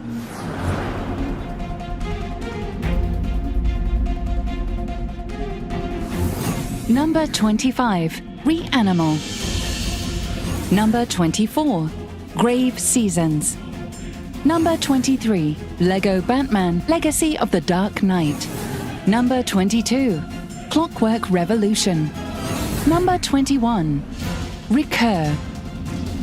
Number 20, PVKK. Number 19, Deep Rock Galactic Rogue Core. Number 18, Thick as Thieves. Number 17, Clive Barker's Hellraiser. Number 16, Marvel's Blade.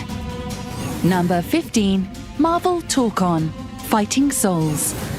Number 14, Armor 4. Number 13, Star Wars Zero Company. Number 12, Dawn of War 4. Number 11, Light No Fire.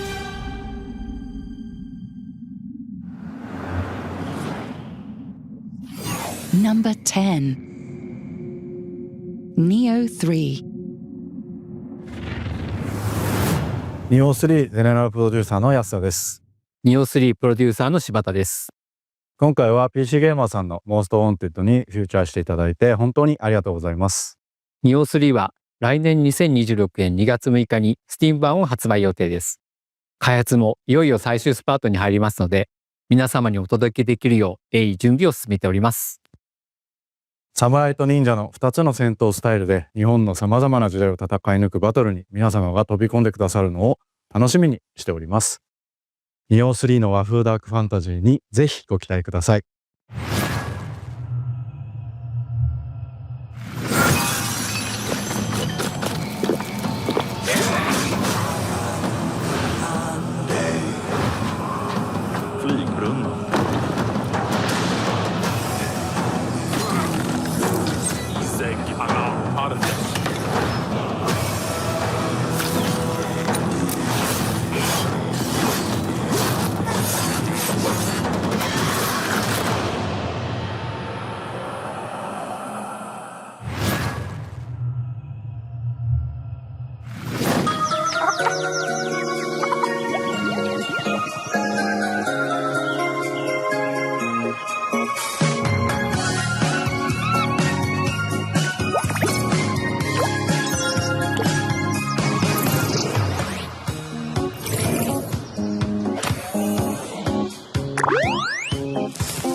I've been computing one particular calculation for the last few thousand years, and I can finally confirm that teamwork does, in fact, make the dream work.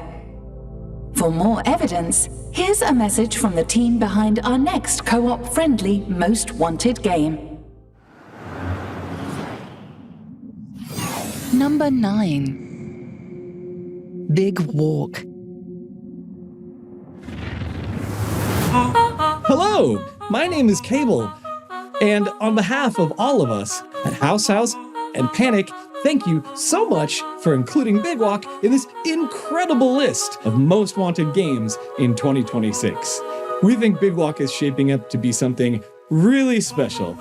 So hang in there just a little bit longer, and we'll see you in Big Walk.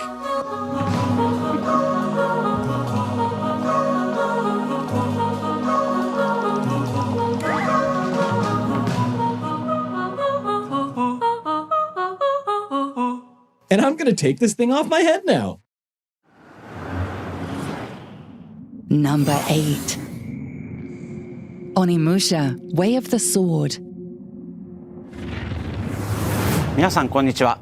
鬼武者ウェイオブザソードプロデューサーの門脇です。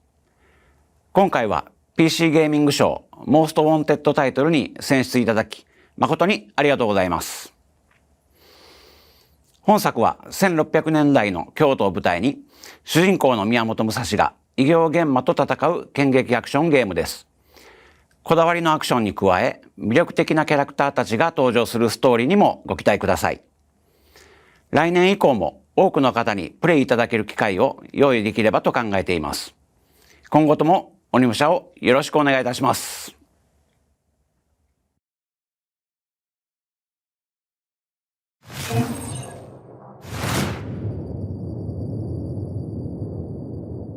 I've dealt with a few bioorganic weapons in my time.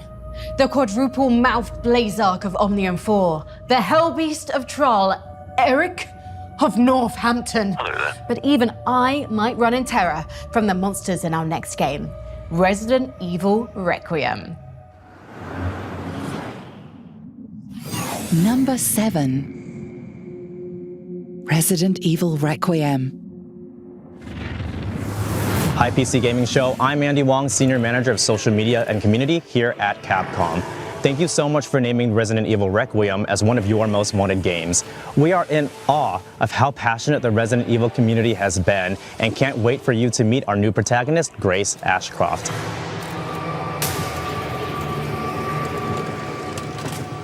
In the meantime, I'd like to invite you to watch the Resident Evil Showcase happening early next year, where we'll do a deep dive on Resident Evil Requiem and share some of the horrors that will await you. Mark your calendars. You can pre-order now on PC via Steam and Epic Game Store, PlayStation 5, Xbox Series X and S, and Nintendo Switch 2. From all of us here at Capcom, thank you so much, and we can't wait to see you back in Raccoon City, where it all began.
Baba?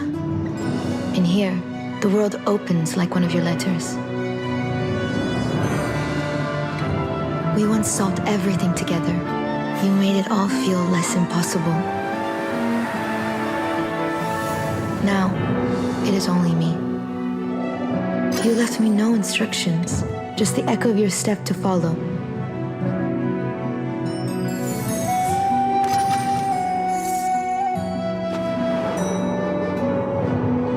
There's a door. Behind it, the silence is almost your voice. Perhaps it holds the answers. Perhaps it holds you. If you're a fan of old houses, Easter eggs, and deeply connected universes, this next one's for you. Number 6. Control 2. Fair warning. This is gonna be weirder than usual. I am really excited for Control 2, and a big part of that is Sam Lake. I think he's the best creative director, he's the best writer, and his style, his weirdness, the way he builds atmosphere and story, nobody else does it like he does. I love the first Control, just those vibes, mid-century modern style blended with crazy mysteries. So the idea of seeing all of that taken even further gets me genuinely hyped. I can't wait to see what Sam and the team do next, so Control 2 is my choice.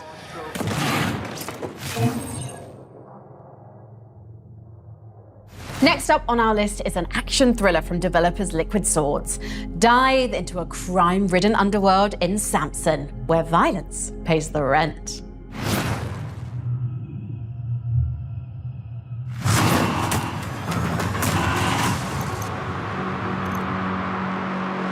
Tendleston, asshole of the world.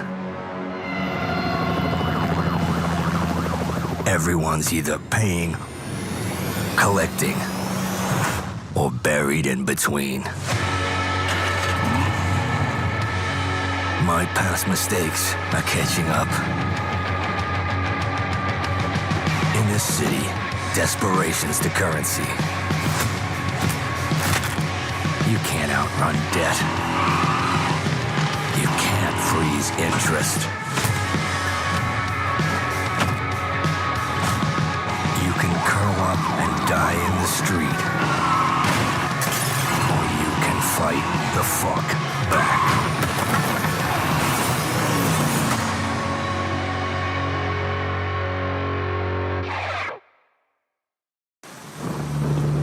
An old soldier's pendant. On the back, faint words are engraved. Elrad, I will return to my family. Elrad, a child spins the pinwheel every day, waiting for you. I keep hoping someone might bring word of thee, or even something you left behind. Father, the wind blew again today. Mother says the wind is you.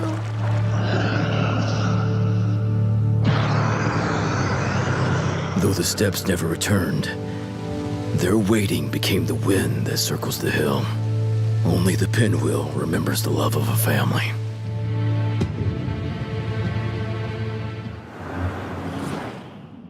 Number 5.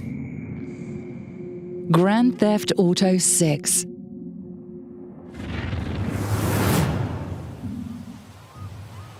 Grand Theft Auto 6. Where to start? It's a game that's been in development for over a decade. Just that fact alone is wild. Hands above your head, now! You stay! But couple that with it being perhaps the most anticipated game or even entertainment product ever, and that's putting a fair amount of pressure on Rockstar. So much so that it's been delayed twice now. But 2026 is currently the year of GTA 6. Not on PC, of course. There's a slightly unannounced longer wait for that version. But when it does arrive, it has the potential to change the landscape of gaming for another 10 years or more. Incredible then that we know next to nothing about the game itself. 2 trailers totaling about 4 minutes and around 70 screenshots have shown us a modern day Vice City and a host of characters that our leads, Jason and Lucia, will be interacting with in the biggest and most detailed GTA map Rockstar has ever created. I am so ready to jump into the world and can't wait to see more of it in the lead up to release. Hey, if you got friends, can you hook me up, please?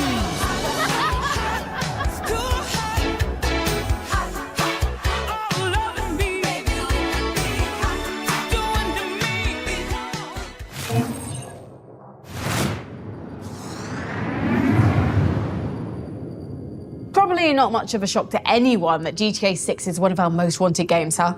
And maybe the reason they haven't announced a PC release date is because they're planning to launch it on PC before consoles this time? Frankie, come on. Before we continue with PC Gaming's most wanted list, it looks like we've received an important transmission from Earth. Rebuilt, reborn, reloaded. It looks like an arena shooter has returned. Better than ever. On screen.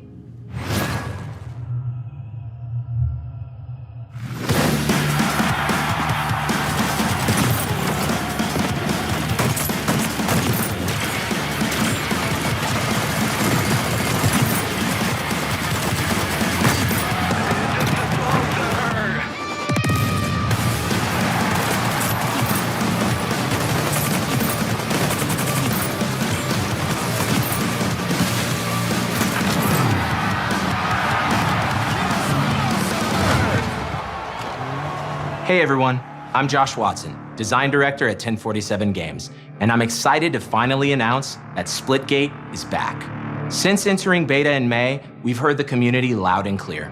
We've been hard at work rebuilding the game from the ground up, taking the best of Splitgate 1 and Splitgate 2, removing what didn't work and refining what did. I'm stoked to share that Splitgate Arena Reloaded launches free to play December 17th on PC, PlayStation, and Xbox. Splitgate has always been a love letter to the arena shooters we grew up playing. Unreal Tournament, Quake, Halo, games that defined what made the genre special. With Arena Reloaded, our goal is to introduce that feeling to a whole new generation. We've done this by streamlining the core experience, deepening progression, and expanding what the game has to offer. We've removed factions and abilities, and focused on gunplay, portals, and above all else, fun. Just like those old LAN days. We've added player stats, leaderboards, a career system, and even overhauled our competitive experience for those who love to climb the ranks. Plus, we've got 5 new maps, 4 new weapons, new modes, and a whole lot more. We've got a lot to share in the coming weeks, so stay tuned to our channels for more updates. From the entire team here at 1047, see you in the arena, December 17th.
Number 4.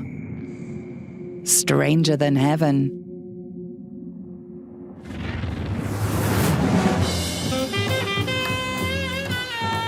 Hey, how you doing? Dave Newblood here. We make that there Fallen Aces, so we know a thing or two about gangsters. And let me tell you, this Stranger Than Heaven, oh baby, the only thing better than Yakuza is Yakuza with goons, if you know what I mean. Anyway, we've seen Sotenbori a lot of different ways, but I don't think we've ever seen it like this.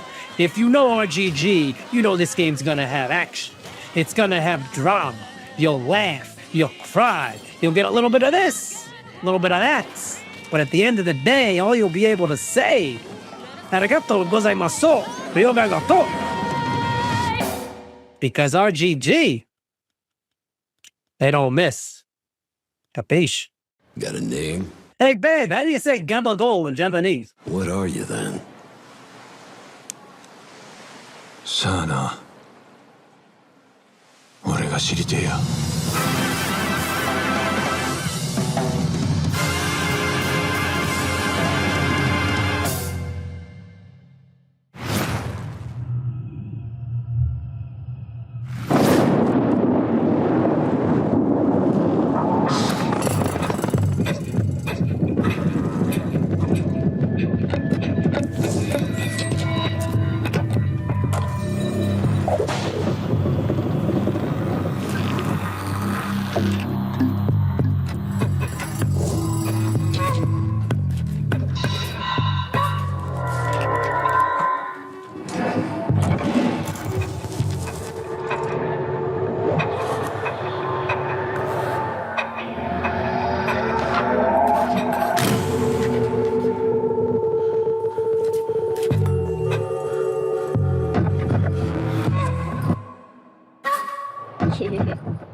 Strap in, because we're about to jump into hyperspace and reveal our top 3 most wanted games.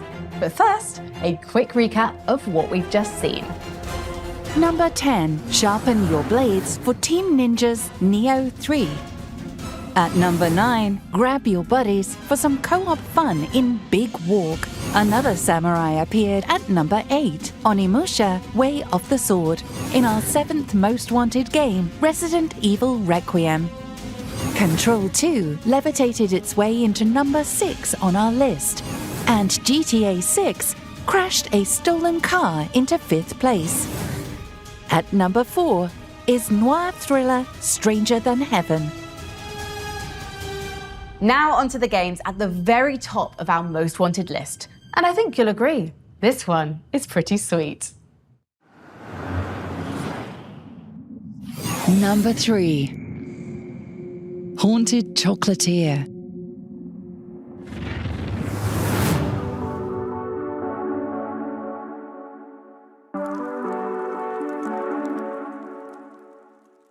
As someone who works in games, I know that good things, they come to those who wait. But that doesn't stop me from being so excited and putting the Haunted Chocolatier really high on my most wanted list. The idea that everything that we love about Stardew Valley will be there, but with an added spooky, ghostly, paranormal twist, you could say that it really, really appeals to my horror sensibilities. But, you know, no rush. Kind of.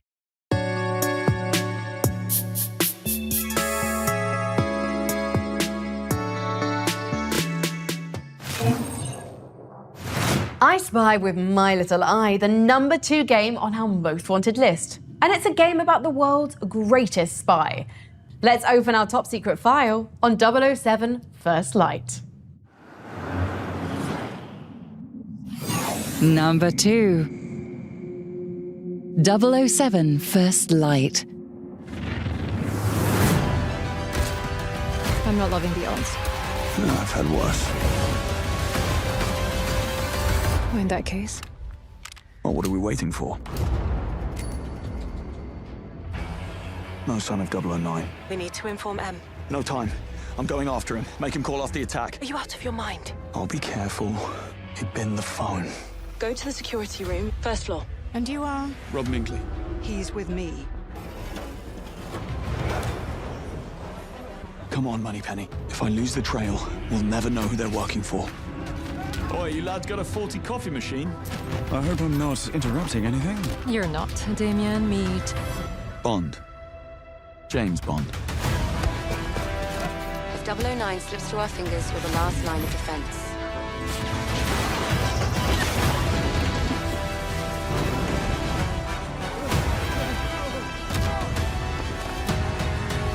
Someone just tried to kill me. Tell me you caught him.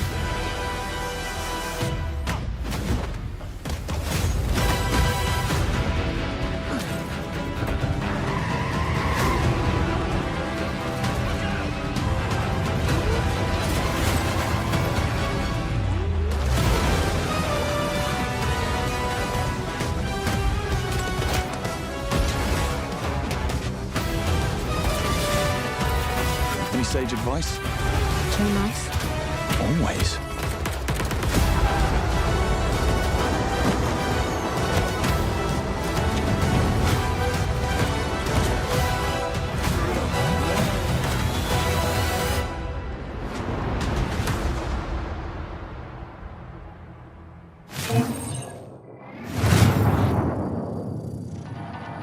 Danger.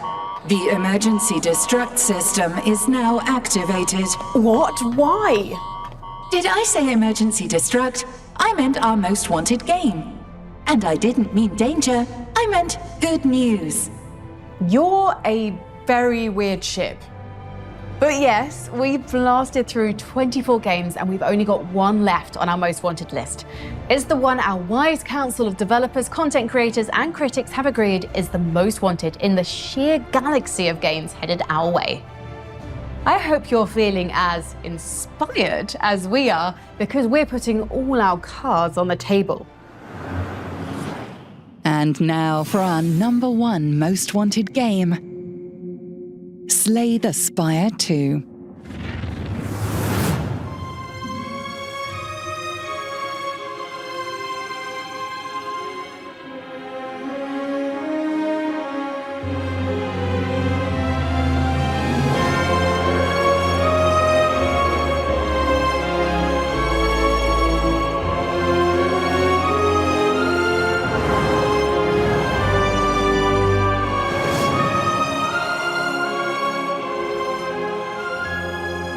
Honestly, it's incredibly humbling and awesome that we're number 1. I remember a distinct moment when I was walking down the street with my wife when we first started working on Slay the Spire, and I was saying how great it would be if we sold enough copies that quitting my software job wasn't just the worst financial decision in the world. And now here we are, and it's just like mind-blowing. I've definitely thought about what makes Slay the Spire so compelling to people and how I can make it better into Slay the Spire 2. The thing that makes games, and in particular card games, so engaging is that they're a series of discrete, meaningful choices. Usually they're pretty comprehensible, like you're not overwhelmed with just this infinite array of things, and you can say, okay, if I do this, it's gonna have this impact, and if I do this, it's gonna have this impact. And distilling down on that strong, distinct choice that the player can look back on and be like, oh, I messed up here. That's like the key of deck builders and why they work so well. Every choice you make is like hard. That's kind of like the essence, I think, of deck builders, is having every single choice be quite difficult. You choose a card, generally about 3 cards per turn. And so each of those choices, if they're not difficult, you're gonna just feel like you're just pushing buttons. If you're new to deck builders, We tend to put a lot of tutorials in that detect when you're confused. So we really try to gently guide people into playing the game. But you know, it's okay. I think if the game launches pretty popular, you should be able to have some friends to help you too.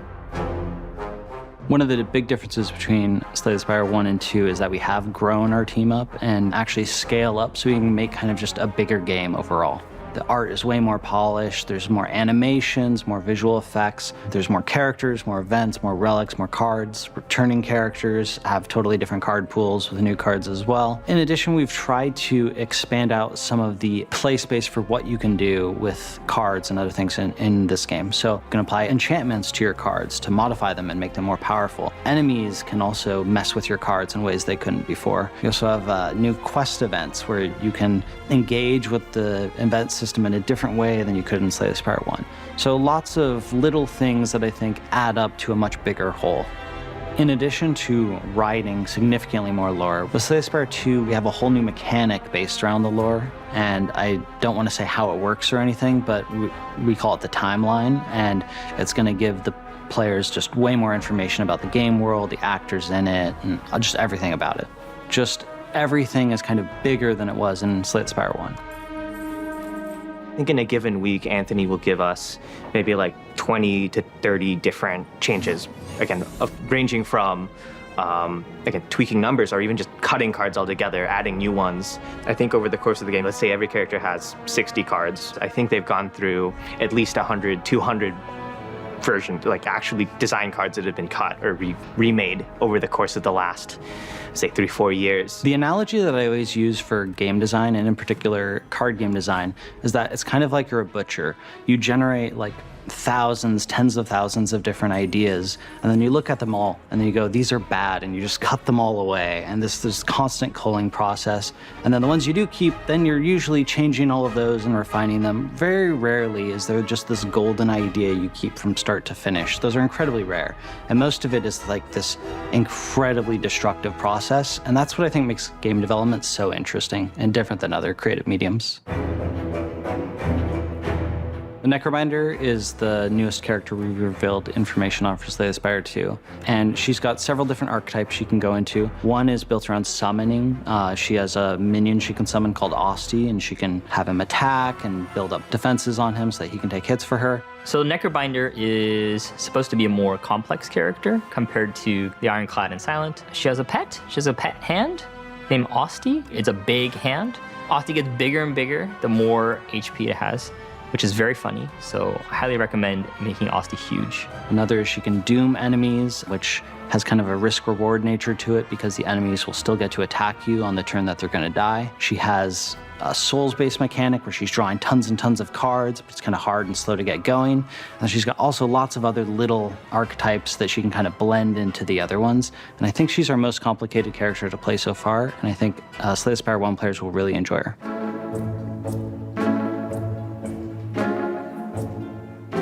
When we're describing sort of the aesthetic of Slay the Spire and Slay the Spire 2, it really is, I don't know a better way to describe it except grim dark with whimsy in it. Like, you will kind of meet these really horrifying monsters or, like, you know, eldritch horrors in a way, and then you'll also do an event where there's like a goblin there wearing a suit that wants to spin a wheel with you. So I think it's a very unique balance of aesthetics in there that you're trying to, you know, make a serious fantasy world, but have some fun with it and have some weirdness injected into it. I'm not sure why, but I feel like our artists really enjoy making cute things or gross things. So there's a lot of oozy things and a lot of cute enemies, and that's okay, you know? I don't think Slay the Spire has to be gothic, blood flying everywhere, ripping hearts out. We are working on a sequel to a game that kind of has an established visual style that people, I think, really attach to. I think players attach to it because this is a game that some people, you know, play for hundreds of hours and they remember it so fondly, and we want to be able to provide them like a recognizable space, but also upgrade it in a way that it does look new, it does look fresh, it does look like a sequel.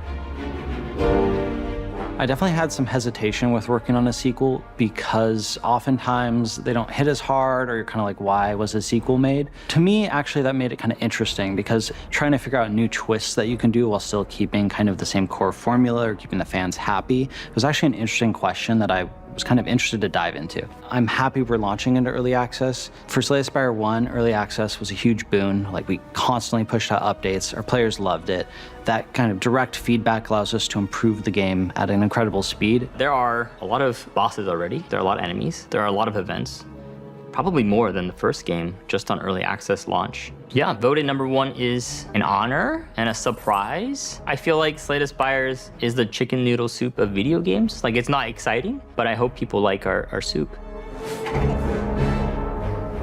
Slay the Spire 2 launches March 2026, wishlisted now on Steam.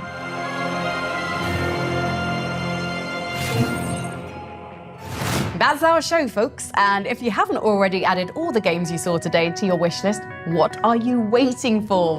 Visit our Steam page at pcgamer.com/wishlist and start clicking. And huge thanks to our partners at Xbox for making our ROG Alley and Game Pass giveaways possible. You can still enter to win by visiting the link on screen.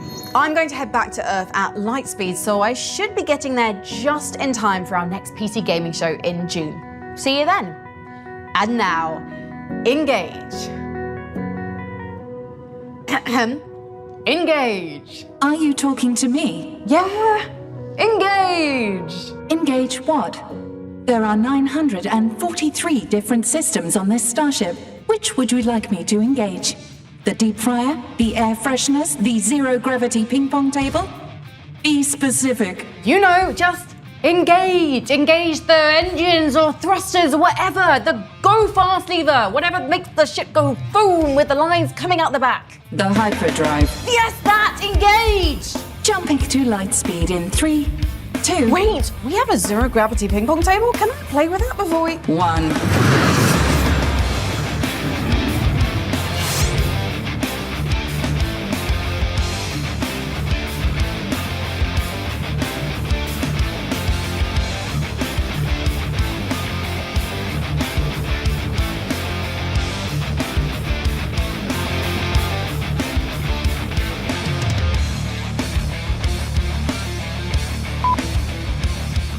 Oh, we did so much silly stuff. It was great.